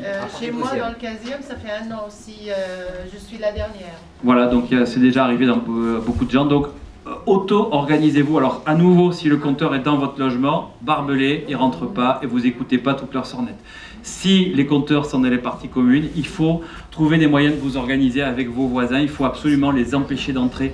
Parce que vous avez aussi des gens qui vous disent, mais après vous allez pouvoir faire des recours, les attaquer ici. Mais ça va prendre des décennies. Et ils ont des avocats, des juristes et tout ce qu'il faut. Donc vraiment, ce qu'il faut, c'est pas dire s'ils me mettent le Linky, je les attaque. C'est empêcher par tous les moyens de se faire poser ces compteurs. Donc, il appartient à qui à Paris? Alors à Paris, pareil, le compteur appartient à la ville de Paris. Est-ce qu'on peut verrouiller le placard? Alors, je ne sais pas si c'est légal de verrouiller le placard, mais verrouiller le placard, oui. Faites tout. Attention parce qu'ils arrivent avec des grosses pinces maintenant, du matériel de destruction. Donc, je sais pas, me mettez des parpaings. Légitime défense. Pardon, j'ai une précision, une question. La précision que je souhaitais apporter, c'est qu'en fait, ERDF a un autre moyen en fait de gagner de l'argent. Donc, ils vendent effectivement, ils vont vendre les données recueillies. Il y a des phénomènes de big data avec des informations bancaires, etc. Tout ça. Bon, ça c'est un autre élément. Mais ils vont également proposer, donc un des objectifs est de proposer en fait de la tarification différente. C'est-à-dire qu'aujourd'hui, on a la tarification soit un tarif normal, soit un tarif heure creuse, heure pleine. Demain, ce sera comme la téléphonie mobile, vous pourrez avoir le week-end, le midi, etc. Tout ça. Avec les compteurs communicants, on va entrer dans une jungle tarifaire où vous aurez Engie qui propose une réduction de 15h à 17h, EDF pendant 3 jours, etc. Vous ne pourrez plus rien comparer comme dans la téléphonie mobile. Et on va perdre ce qui était une des rares bonnes choses qu'on avait sur le secteur de l'électricité en France, c'est-à-dire un tarif unique pour tout le monde. Normalement, l'électricité devait être au même prix pour tout le monde, qu'on soit en montagne ou dans une ville, etc. Et ça va disparaître. Si je précisais ça, c'est parce qu'en fait, vous doutez bien que donc les tarifs vont être à la carte, donc ils vont pouvoir faire des offres un peu comme les sociétés télécom, très basses à certains moments, mais ça veut dire aussi très hautes à d'autres moments. Et évidemment, en fait, lors du pic de consommation hivernale, vous doutez bien que les tarifs sont autrement que des tarifs standards. Donc voilà, c'était juste sur l'augmentation des tarifs, évidemment, ça va être énorme. Alors j'avais juste, une question quand même. Une question. C'est sur les compteurs d'eau. Donc moi, on va dire que j'ai la chance d'habiter dans le 94, dans une commune qui était très peu impactée par les ondes, etc. Il y a une commission des antennes relais, tout ça. Bon, malheureusement, on a changé de maire, on va dire, député en même temps. C'est où? Saint-Maur-des-Fossés. Donc maintenant, on est très onde. Voilà, donc il n'y a plus de commission antenne relais, etc. Tout ça. Et on produisait nous-mêmes notre eau et elle était distribuée aussi par la ville. Depuis le 1er janvier, c'est Veolia, SAD, etc. Donc moi j'ai envoyé 2 recommandés déjà pour leur dire que je ne voulais pas, donc j'ai reçu une invitation pour installer. J'ai envoyé un recommandé pour dire que je ne voulais pas, le gars est quand même venu, il a quand même appelé sur mon téléphone mobile, je ne sais pas comment il a mes coordonnées. J'ai évidemment pas ouvert, j'ai renvoyé un recommandé en disant je ne comprends pas d'ailleurs comment avez-vous mes coordonnées, aucune réponse. J'ai eu un autre avis de passage pour 5 jours après, avec un autre conseiller de clientèle à qui j'ai envoyé un recommandé. Et là, aujourd'hui, j'en ai un 3e, donc ils passeront jeudi. Voilà, donc en fait, vous avez un peu introduit comment refuser. Si on pouvait avoir des informations un peu plus que la ville, voilà, elle a fermé son usine des eaux, la distribution, tout ça, ça a été donné au privé. Enfin, bref, comment on peut, à titre personnel, le compteur est dans l'habitation. Alors pour les compteurs d'eau, il faut quand même savoir que ces programmes-là ne sont pas appuyés par une loi, contrairement aux compteurs Linky. Linky, ça nous pose un problème, mais comme je disais, heureusement, on a une arme forte, c'est qu'ils appartiennent aux communes. Donc les communes peuvent refuser, et puis il y a le fait que quand ils sont dans la maison, on peut refuser. Mais les compteurs d'eau ne sont pas appuyés par une loi. Et donc, il y a des accords qui sont passés. C'est la commune qui a... Alors, parfois par l'intermédiaire de la communauté des communes ou un syndicat intercommunal des eaux, mais c'est la commune qui est à la manœuvre et qui a pris un concessionnaire qui est souvent donc Veolia ou Sogedo, etc. Et il y a des textes qui régissent ces relations entre la commune ou l'ensemble de communes et la société d'eau. Et il faut demander en vertu de quel texte ils vous mettent des compteurs communicants. Et il n'y a probablement aucun texte qui permet ou qui valide cette installation de compteurs communicants. Et c'est même très probablement pas prévu dans les textes de gestion qui ont été signés par les communautés des communes. Donc il faut aller à la pêche aux informations. Il faut demander à l'opérateur déjà, commencer par là, en vertu de quel texte il veut installer des compteurs communicants d'eau. S'adresser tout de suite à la commune pour savoir si c'est elle ou la communauté des communes ou un syndicat des eaux qui s'en occupe. Et à ce moment-là, une fois qu'on a trouvé quelle est la structure qui donne concession, eh bien, demander à ce nouveau en vertu de quoi la société d'eau dit qu'elle va mettre des compteurs communicants. Est-ce que ça a été voté? Est-ce qu'il y a une décision qui a été prise? Sur quelle base? Etc. etc. Et se regrouper entre voisins et cohabitants, etc. pour essayer de refuser. Et effectivement, si le compteur est dans votre logement, comme pour le Linky, là, vous êtes en position de force. Même si ça a été voté au conseil municipal. Même si ça a été voté, c'est chez vous, vous mettez les barbelés, voilà. Sauf si on est en HLM. Au sujet de l'eau, le mien, ils Parce que l'ont là, on enlevé juste au téléphone. Et je leur ai dit que j'étais licenciée pour Jean Bouvard. Ça s'est passé comme une lettre à la poste. Ils m'ont dit, quand est-ce que vous voulez qu'on vienne? Je dis, bon, actuellement, je suis pas chez moi. Et ils étaient pressés de venir. Ils sont venus. Ils m'ont enlevé le compteur et les voilà partis. Et votre compteur était à l'extérieur, dans le jardin, par exemple? Non, là, chez moi, ça m'embêtait. Ils sont allés à la cave. Mais il ne faut pas les laisser rentrer, madame. Ben oui, mais qui allait enlever qui allait l'enlever? Ils l'ont enlevé. Ah, ils l'ont enlevé. D'accord, donc vous avez protesté et ils vous ont enlevé le module communicant? Moi, j'ai l'habitude de payer là. Non, madame, vous ne pouvez pas payer carte bleue, chèque. En même temps, je lui ai dit, s'il vous plaît, vous m'avez mis à mon insu un compteur à lecture à distance. S'il vous plaît, je n'en veux pas. Voilà, donc on a d'ailleurs plusieurs autres exemples de gens qui ont protesté et qui ont obtenu qu'on leur enlève le compteur d'eau. Et s'ils l'enlèvent aussi facilement, c'est à mon avis parce que je pense que juridiquement, ils sont à côté des clous. Donc il ne faut vraiment pas hésiter. Il y a la dame là qui demande depuis longtemps. J'ai une question, mais plus mentionner sur les compteurs d'eau. Effectivement, dans Loire-Atlantique, sur simple appel téléphonique, en insistant un peu, hein, mais sans menace ni rien, et sans préciser que j'étais électrosensible, en disant simplement que je ne me sentais pas bien, puis qu'il y avait ça, etc. Le compteur est dans le jardin, même si le portail est fermé, il est facile de l'enjamber. Ils sont venus le lendemain le déposer. Le technicien Veolia m'a dit que c'est approché de moi en disant, vous êtes électrosensible, madame? Ils sont au courant hein, quand même. Et je pense qu'il n'y a pas de texte qui les soutienne dans leur démarche, et pour ça, voilà. C'est un simple appel, ils ont pu me retirer. Voilà, donc vraiment, il faut être très offensif contre les compteurs d'eau parce qu'ils sont très probablement pas abordés juridiquement et c'est certainement pour ça qu'ils retirent aussi rapidement. Et la question que j'avais sur le Linky, puisque ça fait ça, une personne qui est locataire dans un appartement, qui a bien sûr les compteurs sur les parties communes dans un placard, elle le refuse parce qu'elle est trop sensible, mais tous les autres par contre se moquent d'avoir le Linky. Est-ce qu'elle peut, au niveau du placard lui-même, à l'intérieur, protéger son compteur? Comment faire? Il y a une chose. Alors bon, on demande comment, quand il y a des compteurs Linky ont été installés, par exemple, même si on l'a refusé, mais tous les compteurs des voisins, si, oui, si c'est voilà.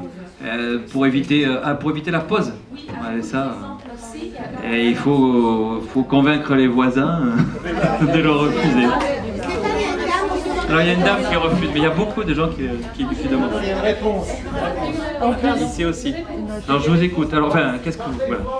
Il y a un document vert qui est paru en 4 pages. Je vais l'expliquer qu'il faut faire appel d'avance, avant la pause, à un huissier. Il faut donner 60 € sur un compteur. Et là, il vous envoie un petit document tout de suite qu'on colle sur le compteur qui normalement juridiquement protège contre... Alors attention, ça c'est ce qu'on appelle donc la sommation par huissier. C'est quelque chose qui a été mis en avant par un certain nombre de personnes qui ont dit si vous faites une sommation par huissier, donc vous payez 90 € ou 60 si vous êtes plusieurs à demander en même temps, eh bien l'huissier va faire une sommation de ne pas faire à Enedis en lui disant ne posez pas de compteur Linky ou peut-être pour d'autres sociétés chez Madame Untel. Les gens collent ça sur leur compteur. Alors c'est vrai qu'on a eu quelques quelques exemples de gens qui ont dit ben, les installateurs ont ouvert le coffret, ils ont vu ça, et a téléphoné à son patron, qu'est-ce que c'est, tout ça, et ils ont refermé, ils n'ont pas posé le compteur. Mais ça, c'était au début. Là, on s'est aperçu que, d'ailleurs, moi j'ai toujours été très prudent avec cette proposition parce que je ne vois pas au nom de quoi Enedis, qui est tout puissant, c'est la maison EDF qui est soutenue par l'État, aller s'arrêter parce qu'un huissier lui dit ne faites pas ça, quoi. Et donc effectivement, ça a pu marcher un peu au début, mais maintenant on s'aperçoit qu'ils font comme pour l'autocollant, ne touche pas à mon compteur ou la lettre recommandée, ils arrachent et ils mettent le compteur. Oui, donc c'est une option qui est en train de s'effondrer. Oui, bonjour à tous. Moi je voulais relater une expérience et faire une proposition parce qu'en fait, quand on est dans une commune, et c'est généralement les petites communes, c'est plus facile d'avoir le soutien du maire, de faire prendre une délibération. Donc on a bien compris qu'il y a un problème avec les gens qui ont les compteurs dehors ou les gens qui sont en immeuble. Ouais. Tout cela, ils vont avoir droit au compteur Linky si le maire ne prend pas de délibération. Donc ça fait 45% des gens, hein, si je vous suis, parce que 55% sont à l'intérieur. Donc moi je me demandais, donc les autres qui sont dans les autres communes, moi personnellement je suis à Meaux et le Nord Seine-et-Marne, on rame parce que les maires, ça leur est totalement égal. Pour certains même, ils envoient des lettres aux habitants, je pense au maire de Meaux, pour leur enjoindre d'accepter les compteurs. Donc là, on est pire. Donc en fait, ce qu'on voit, c'est que c'est une course de vitesse. Nous, on a été avertis en août. Pour vous dire, il y a 20 000 habitants sur Meaux hors HLM. On a distribué des lettres dans toutes les boîtes aux lettres. Et ben, malgré ça, ils ont commencé début septembre. Ils sont déjà à 1/3 de la commune qui est équipée en compteur. Donc moi je me dis, ça peut pas durer, on va pas assez vite par rapport à l'information. Et moi je me dis, si on voulait bloquer le Schmilblick, bloquer le dispositif, il faudrait qu'on cible les communes qui dans les, c'est une idée, hein, on cible les communes qui dans les 6 mois vont voir arriver Linky. Parce qu'en gros, comme on discutait au téléphone, monsieur, les communes et les gens, ils s'en occupent pas tant qu'ils sont pas concernés par les compteurs. Donc ceux qui sont en 2018, 2019, 2020, ils s'en foutent. Donc on prend les communes qui vont avoir les compteurs dans les 6 mois. On rassemble tous nos forces et on essaie de passer de l'information aux gens qui ont les compteurs chez eux, c'est-à-dire les 55%. S'il y a 55% des gens qui ont les compteurs chez eux, qui les refusent, c'est tout bête, ils n'ont pas besoin de faire des sommations, de dépenser 90 €, etc. Ils les refusent, ils ne laissent pas rentrer chez eux. Et bien, ça va bloquer le système. Et là-haut, ça va être la réponse de la France d'en bas aux décisions de la France d'en haut. Et là-haut, ils vont se dire, mais il y a un truc qui cloche. Donc moi, la question que j'ai tous à vous poser, j'ai pas de solution, c'est comment on fait pour filer l'information. Déjà, comment on récupère l'info? Apparemment, c'est plus difficile maintenant. Comment on fait pour connaître les communes qui, dans les 6 prochains mois, vont avoir droit au compteur? Comment on fait pour le savoir, hein? Et après, comment on fait pour passer l'information à tous les gens? Parce que moi, j'ai tout essayé. Je vous dis, j'ai distribué avec des camarades, on a distribué des tracts chez les 20 000 boîtes aux lettres. Et malgré ça, les gens, ils n'ont pas eu l'info, ils n'ont pas cru, ils ont eu des contre-informations, etc. Donc comment on fait pour faire passer l'info pour que ça remonte? Moi, je pense que c'est la seule solution pour y arriver. Sinon, on est un train en retard par rapport à Enedis. Nous, on a fait de l'info, 1 mois après, ils ont vu qu'on commençait vraiment à bloquer. Ils ont distribué, eux, des 4 pages bien documentées, la vérité sur les compteurs Linky. Et du coup, ils nous ont retourné les gens. Après, quand il y a 1/3 des gens qui ont les compteurs, j'ai distribué à la gare, ils ont déjà les compteurs, donc ils sont comme des cons, donc ils sont démobilisés les gens une fois qu'ils ont les compteurs. En plus, j'ai l'impression qu'ils ont mis, surtout ils ont commencé par les gens qui avaient les compteurs chez eux, maintenant qu'il n'y a plus que les gens qui ont les compteurs dehors. Donc les gens ils savent pas quoi faire, moi je leur trouve des serruriers pour essayer d'avoir des prix pas chers pour blinder leurs compteurs, mais c'est pas simple. Donc je pense qu'il faut qu'on passe à la vitesse supérieure et qu'en fait les forces de tout le monde, on les mette sur les communes qui les 6 prochains mois vont être équipées. Et qu'on fasse des tracts sur les marchés, qu'on passe de l'info par exemple dans tous les biocops, il y a des gens qui sont très sensibles. Nous on a utilisé le mailing des différents magasins bio sur l'agglo. Ça a permis de passer l'info à des gens qui étaient plus sensibles, mais à un moment on est bloqué, on ne sait pas comment passer l'info aux gens. Voilà. Et en fait, je travaille ma maison et ils vont venir chez nous à partir de juillet. Et moi, justement, je cherchais un moyen pour revenir aux gens. Je ne sais pas du tout comment faire. Ah oui, c'est en mettant sa ville, on sait, attention à la change du 11e arrondissement. Et donc, cette mise en place des compteurs Linky a été votée massivement par le conseil syndical, etc. Donc, j'ai un compteur Linky maintenant chez moi. Je n'ai qu'une envie, c'est de le casser. Je ne sais pas. Je voudrais savoir quel recours maintenant j'ai, est-ce que je peux intervenir physiquement dessus? Est-ce qu'on peut le casser? Non, alors là, je ne peux pas vous répondre. Bon, si vous avez envie de le casser, allez-y, mais vous n'allez plus avoir d'électricité. Donc, eh ben, alors là, il faut se regrouper. Je veux dire, ils sont pas du tout sensibles aux ondes. Enfin, je veux dire, moi j'ai essayé d'aller voir les gens, etc. etc. J'ai une fille qui a 16 ans, qui est constamment fatiguée maintenant, elle est en première année, que je la vois fatiguée. Il faut savoir qu'on est au début du programme Linky, il va jusqu'en 2021, sûrement plus, parce que ça va prendre du retard. Donc l'information commence à quand même, on a de plus en plus de collectifs kinèses, de plus en plus d'articles dans les journaux, dans la presse locale, parce que les médias nationaux ont traité l'affaire au début. Et je pense qu'après ils ont eu la consigne de mettre la pédale douce, mais la presse locale, il y a tout un tas d'articles sur l'essence d'un collectif Stop Linky, manifestation devant la mairie, etc. Donc c'est en train de monter en puissance, mais c'est vrai que pour les gens qui sont déjà servis, ben, c'est compliqué. Moi j'ai pas de solution magique. Il y a des gens qui, alors il y a des actions de groupe, comme on dit, juridiques, qui sont possibles en France maintenant.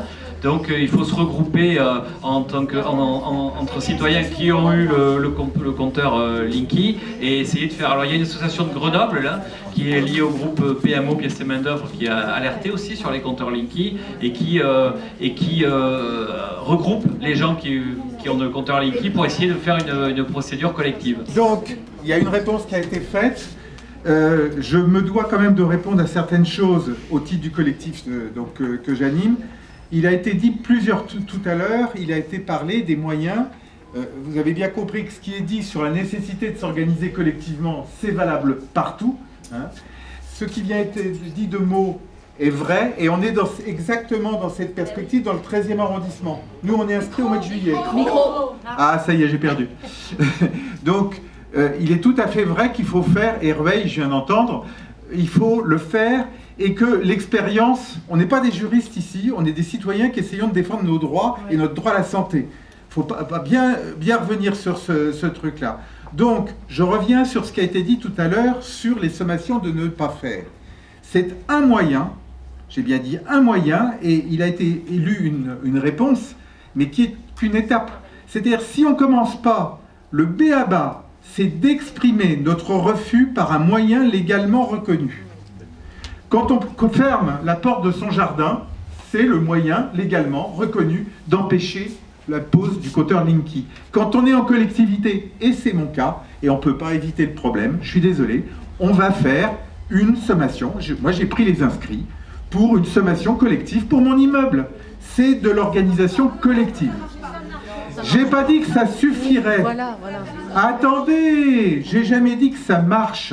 J'ai dit que c'est indispensable, parce que je viens de dire ça pour répondre à la personne du 11e. Si on ne fait pas ça, on perd ses droits. Donc il ne faut pas perdre ses droits. Il y a peut-être d'autres formes plus adaptées, mais tant qu'il n'y a pas d'autres formes plus adaptées, il faut faire ça. Bonjour, alors moi d'abord je voulais remercier parce que je trouve que c'était passionnant et ce que vous avez montré c'est justement qu'il y avait plein d'enjeux différents, ce qui fait que je crois qu'on peut venir par des biais différents. Et j'avais envie de commencer par une note positive, c'est que ici je crois qu'on est plus nombreux qu'au dernier meeting de Manuel Valls. Moi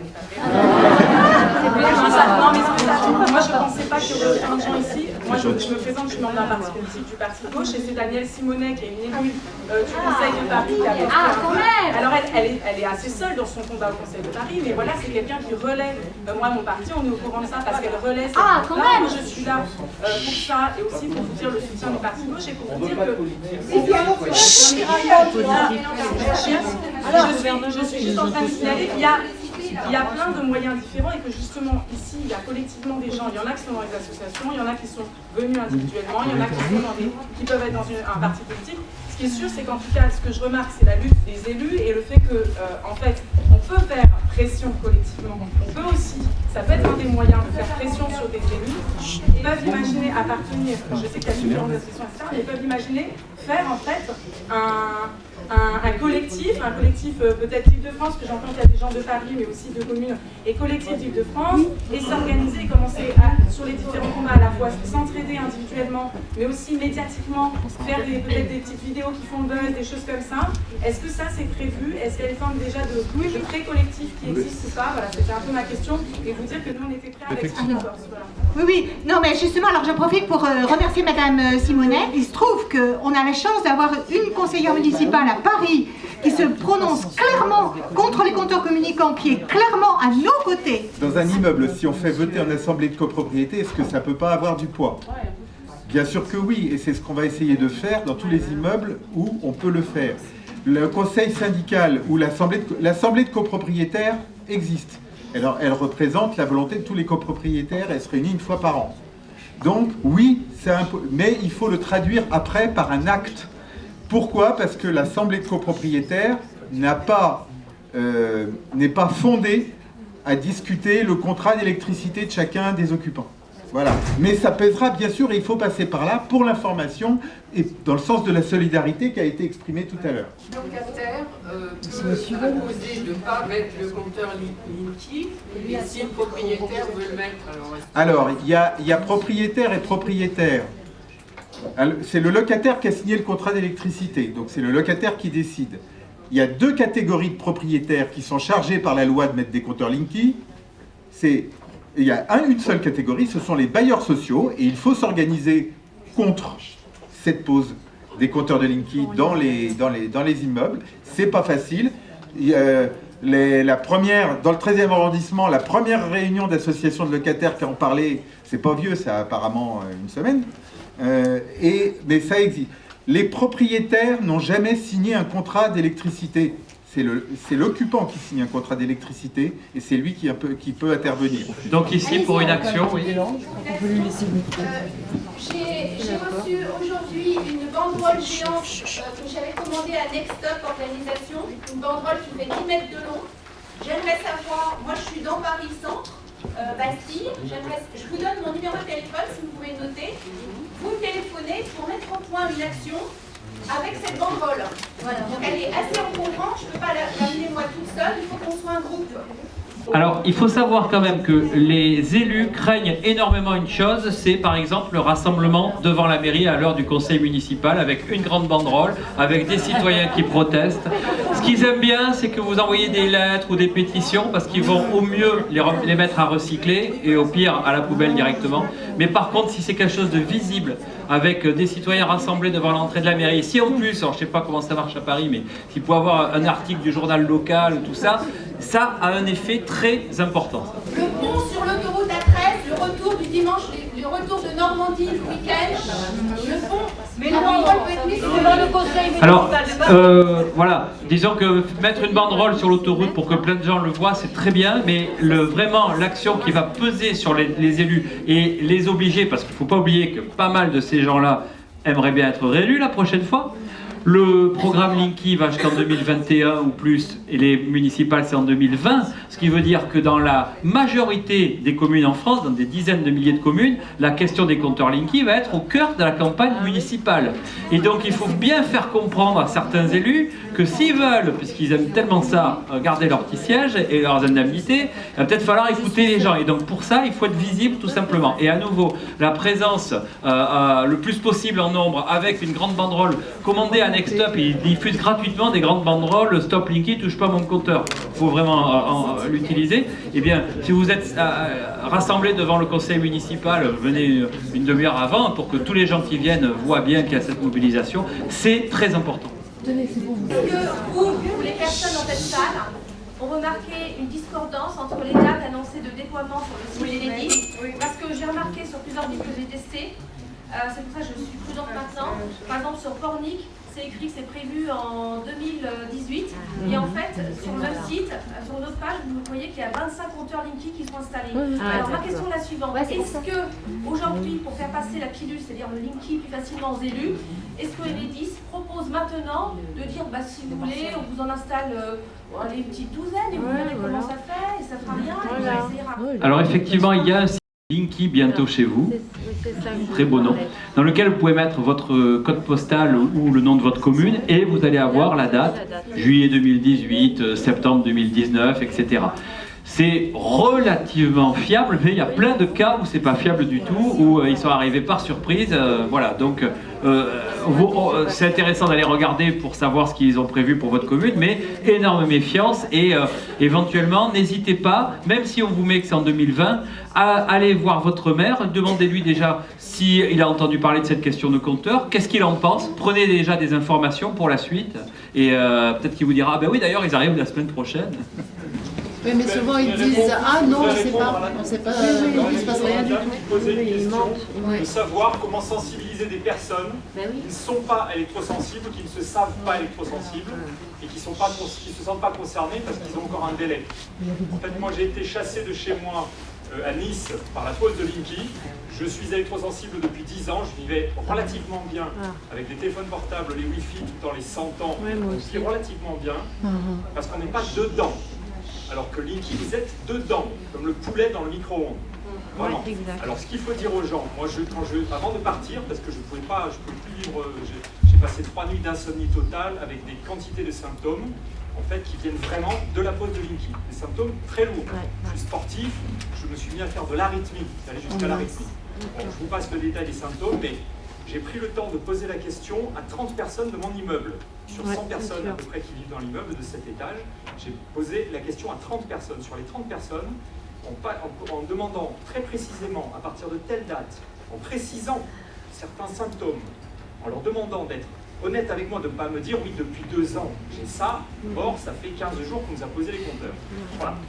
En étant honnête intellectuellement, je leur ai demandé, est-ce que vous n'avez pas constaté des troubles du sommeil, des migraines, de l'oppression respiratoire, thoracique, de la tachycardie, des inflammations dans les articulations, des vieilles tendinites qui se réveillent sans motif, tout ce qui est inflammatoire, des vertiges, effectivement, des douleurs dans les dents. Et en énumérant, je vous assure, les gens les trouvent les symptômes. J'ai 13 personnes, je demande de 13 personnes, avec leur nom, leurs symptômes. J'ai fait une petite liste des gens qui, en discutant avec eux, réfléchissent. Au début, ces gens vous disent, oui, non mais les ondes, moi je sens rien, je ne sens pas les ondes. Si vous posez la question des symptômes, vous allez voir que les gens qui en disant oui mais je ne crois pas que ce soit forcément Linky, vont vous trouver les symptômes correspondant à la date. Une méthodologie déjà pour faire émerger un peu, réveiller un peu les consciences. Alors c'est sûr que si vous êtes dans un endroit où les gens ne sont pas mobilisés ou s'en moquent, eh bien, il faut du courage, il faut aller voir les gens les uns après les autres comme a fait monsieur. C'est difficile mais vous pouvez arriver à des résultats. De toute façon c'est la seule manière, hein, en essayant de sensibiliser vos voisins, vos amis, tous les gens, pour essayer de faire quelque chose, de créer un collectif, de créer une dynamique, de pouvoir agir après devant la mairie, etc. Donc faut y aller. Ah oui. Alors on a parlé du risque d'incendie. Alors le problème c'est que jusqu'à présent il y a eu des cas, mais on peut pas prouver que c'est le caractère communicant du compteur qui a causé l'incendie. Ce qui est certain, c'est qu'un compteur mal monté peut créer un incendie avec des conséquences dramatiques. C'est aussi bien d'ailleurs un compteur ordinaire qu'un compteur communicant. Le problème dans notre affaire, c'est qu'il change 35 millions de compteurs en peu de temps, avec des gens formés à la fronde, et donc forcément... Alors ils disent, oui, ce programme Linky, c'est formidable parce qu'on va en profiter pour resserrer les fils des compteurs, donc ça améliorerait la situation. En réalité, c'est l'inverse qui se passe, et ils montent les compteurs à toute vitesse et ils serrent mal les fils. Donc on va avoir des incendies qui seront causés par la pose du compteur, pas parce qu'il est communicant. Alors après, d'autres gens disent que le compteur étant communicant, avec les informations qu'il envoie dans les fils, ça échauffe les fils et ça peut créer des incendies. Ça, j'en sais rien. On sait qu'aux États-Unis, alors aux États-Unis, il y a eu des incendies, au Canada aussi, dans la province du Saskatchewan, ils ont retiré 105 000 compteurs communicants parce qu'il y avait eu des incendies nombreux. C'est des compteurs qui ne fonctionnent pas comme les Linky, ils fonctionnent plutôt comme les compteurs de gaz et d'eau. Donc, moi je suis ouvert à toute information, je recherche toute information, mais il faut aussi avancer des choses sûres. Quand on n'est pas sûr, on peut dire qu'on a des doutes, qu'on se demande s'il n'y a pas des incendies causés par le Linky, mais on a déjà beaucoup de très bonnes raisons de refuser ces compteurs, donc attention à ne pas avancer. Alors je dis aussi, il y a encore des gens qui tombent dans le panneau. Si vous tombez sur une vidéo qui vous montre qu'il y a une caméra dans le Linky qui visionne votre appartement, c'est un gag, c'est faux, il n'y a pas de caméra. Le Linky n'a absolument pas besoin d'une caméra pour nous espionner. Comment On a joué entre le monophasé et le triphasé. Oui. Alors les assurances, oui, c'est vrai que les assurances ne couvrent pas le risque ondes électromagnétiques, hein, de même que les tremblements de terre, la guerre nucléaire et tout ça. Mais à nouveau, ça, c'est pas ça qui va empêcher. Des gens disent on va attaquer Enedis, mais c'est pas ça qui va empêcher la pause. Vous pourrez les contre-attaquer, mais ça, ils vont faire durer 10 ans, 15 ans avec des avocats, des juristes. Donc ce problème-là, il va pas vous protéger. Donc prenez par tous les moyens possibles, essayez d'éviter qu'on vous pose un linking.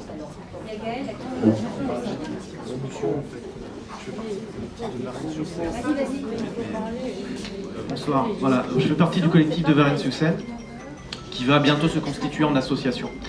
On a exploré le dossier et puis surtout on a été impacté dans la région par le Linky. Alors, à Varennes-sur-Seine, il y a des compteurs qui ont été installés malgré la décision du maire. Mais il n'y a pas de dispositif de concentrateur qui génère du courant porteur en ligne. Voilà. Par contre, dans les communes voisines, et moi j'habite une commune voisine, on nous a installé le Linky. Donc là déjà, je vais déjà vous donner un témoignage puisque n'ayant pas le compteur chez moi, je reçois quand même les ondes des concentrateurs dans ma maison. Je les ai mesurés parce que, bon, je suis scientifique, j'ai des amis, puis on a commencé à vouloir savoir, à caractériser ce phénomène. Donc effectivement, ça rentre dans les maisons et ça rayonne. Ça rayonne deux champs, un champ électromagnétique, un champ électrique. Contrairement à ce qui a été essayé d'être démontré en laboratoire, enfin, ou par des simulations, il y a des simulations qui expliquent bien ça.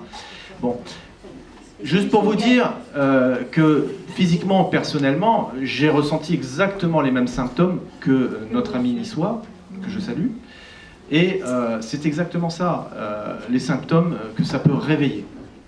Alors, tout le monde n'a pas forcément la même sensibilité, mais il y a beaucoup de gens qui seront impactés, et comme j'ai une profession où je rencontre beaucoup de gens, et j'ai l'occasion de discuter profondément sur leur vie, eh bien, de plus en plus, je reçois effectivement des témoignages de personnes. Lorsqu'on installe un compteur communicant chez eux, effectivement, il y a une révélation des symptômes. Ils pouvaient avoir utilisé le Wi-Fi pendant des années, le téléphone portable pendant des années, etc. Au moment où on leur installe ce compteur communicant, leur vie bascule, effectivement, et ils deviennent électrosensibles, où ils ont des symptômes, ils développent des maladies très très graves, parfois. Voilà. Donc le tableau clinique, il est vraiment très variable, hein. On peut vraiment avoir beaucoup de choses très différentes, mais c'est vraiment déclenché par ces ondes électromagnétiques, aussi faibles soient-elles, à savoir que le courant porteur en ligne d'Enedis, nous on l'a mesuré, j'ai pas besoin d'attendre 10 ans pour me connecter mes appareils et m'apercevoir que 8 fois par minute, 6 à 8 fois par minute, j'ai des pics de puissance de ces fréquences qui sont ajoutées à des niveaux très importants, et qu'en plus de ça, je retrouve aussi les radiofréquences d'autres appareils comme des téléphones sans fil, etc. J'ai à ce titre pu aussi comprendre que ça pouvait impacter des enfants, puisqu'une fois une maman est venue et s'est plaint, son enfant de 3 ans et demi qui ne pouvait pas somatiser les choses, s'est plaint de douleurs dans le dos, comme si et saigner du nez. Alors les saignements de nez, c'est chez les enfants qui ont les muqueuses qui grandissent un peu plus tard, mais bon, pas à cet âge-là. Des saignements de nez, donc c'est un nourrisson, un peu plus qu'un nourrisson, mais des douleurs dans le dos, et surtout le cœur qui fait boum boum. Donc à cet âge-là, l'enfant n'a rien, parce qu'il est allé 2 fois à l'hôpital avec tous les tests, les batteries de tests possibles. Quand il est retiré de la source de pollution, rien ne se passe. Mais quand il est chez lui, ça ne va pas. Voilà, donc c'est le truc classique. Bon, pour répondre à la dame qui se pose la question de ce qu'elle va faire, puisque Enedis va arriver chez elle. On a identifié des failles réglementaires et juridiques. Il y en a, je crois, un peu plus de 30, on a recensé avec Enedis. Voilà. Donc il y a de nombreux moyens juridiques de les attaquer. Mais ça commence par votre contrat. Donc c'est le contrat, il faut que vous sachiez de quand date le contrat que vous avez contracté avec EDF ou Enedis. Voilà. Donc déjà, ça commence par là, et ensuite, il n'est pas normal à un moment donné que quelqu'un change les termes d'un contrat de son seul fait. Le contrat, il est passé entre deux personnes. S'il veut le faire, il doit vous prévenir 45 jours avant en vous montrant l'avenant de ce contrat. Or, je pense que dans le cas de la dame qui dit « moi, ils vont venir changer les compteurs », je pense qu'elle n'a eu aucune information, à part le fait que on va venir changer les compteurs.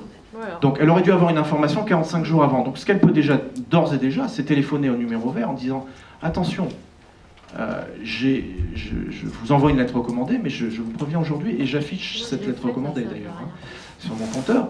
Vous n'avez pas respecté... vous n'avez pas respecté un certain nombre de lois, et c'est pour ça que je vous dis, il faut, voilà, nous on est en train de monter un collectif qui justement teste des solutions juridiques et propose des solutions aux personnes, parce que on a dans notre chapeau, on a trouvé beaucoup de choses. Donc on a mis au point des courriers types, d'accord, qui sont très différents des courriers où en fait on invoque des polémiques générales ou des choses qu'on ne peut pas prouver, etc. Là, il s'agit de violation de la loi, tout simplement. Donc à un moment donné, que le compteur soit installé ou pas chez vous, vous commencez par cette lettre recommandée, hein, et vous allez jusqu'au bout, qu'il est installé ou pas, et à la fin vous gagnez en tribunal. Voilà. Mais il faudra y aller jusqu'au bout. Et voilà, c'est vraiment la solution. Quand ils en auront eu marre de ça, ils changeront d'attitude. Voilà. Moi, excusez-moi, je reviens sur ma proposition. Je pense qu'il faut cibler les gens qui ont les compteurs chez eux et les communes qui sont dans la fourchette, là, les 6 premiers mois. Donc je propose concrètement à tous les gens qui sont intéressés par cette action, qui à mon avis est la plus efficace, parce que le juridique, etc., les gens n'ont pas d'argent pour faire des procès après qu'on leur a mis les compteurs, etc. Le plus efficace, c'est physique. On empêche les compteurs Linky d'arriver chez nous, on n'ouvre pas notre porte. Et pour ça, il faut qu'on passe l'information. Donc je propose au maximum de gens qui sont intéressés par cette action, en ciblant dans les 6 prochains mois les communes qui vont passer à la casserole, de laisser leurs coordonnées pour qu'on les contacte. On va faire des actions de groupe sur ces communes-là. Et une fois qu'on aura aidé les gens sur ces communes-là, bah, ils aideront les communes les 6 premiers mois à suivre.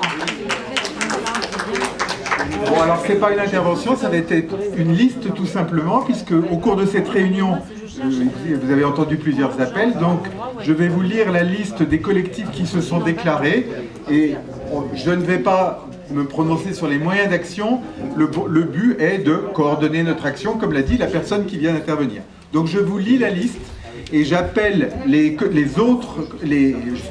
personnes qui veulent s'enregistrer individuellement ou au titre de leur collectif à le faire. Donc nous avons actuellement Paris 5 et Paris Ville, je vais l'appeler comme ça, qui est le collectif d'origine de Paris, Paris 13, Paris 11, Montreuil, Maison-Alfort, Saint-Ouen, Noisy-le-Sec, Saint-Denis, Meaux qui vient de se... J'ai entendu parler de Rueil, mais je n'ai pas pour le moment de coordonnées donc à compléter. Et pour le reste, donc le but est de constituer la coordination des actions. Nous avons la chance d'avoir Anne de Priantène, élue à Fontaine-sous Bois. Ah ben voilà, non mais oui, mais il y a un collectif à Fontenay. Bonsoir. Est-ce qu'il y a un collectif à Fontenay? Il y a une commission locale des ondes à Fontenay, et en fait Fontenay a pris une délibération contre le Linky, donc il n'y a pas de collectif qui s'est constitué. Par contre, moi j'ai une question vraiment technique, Stéphane.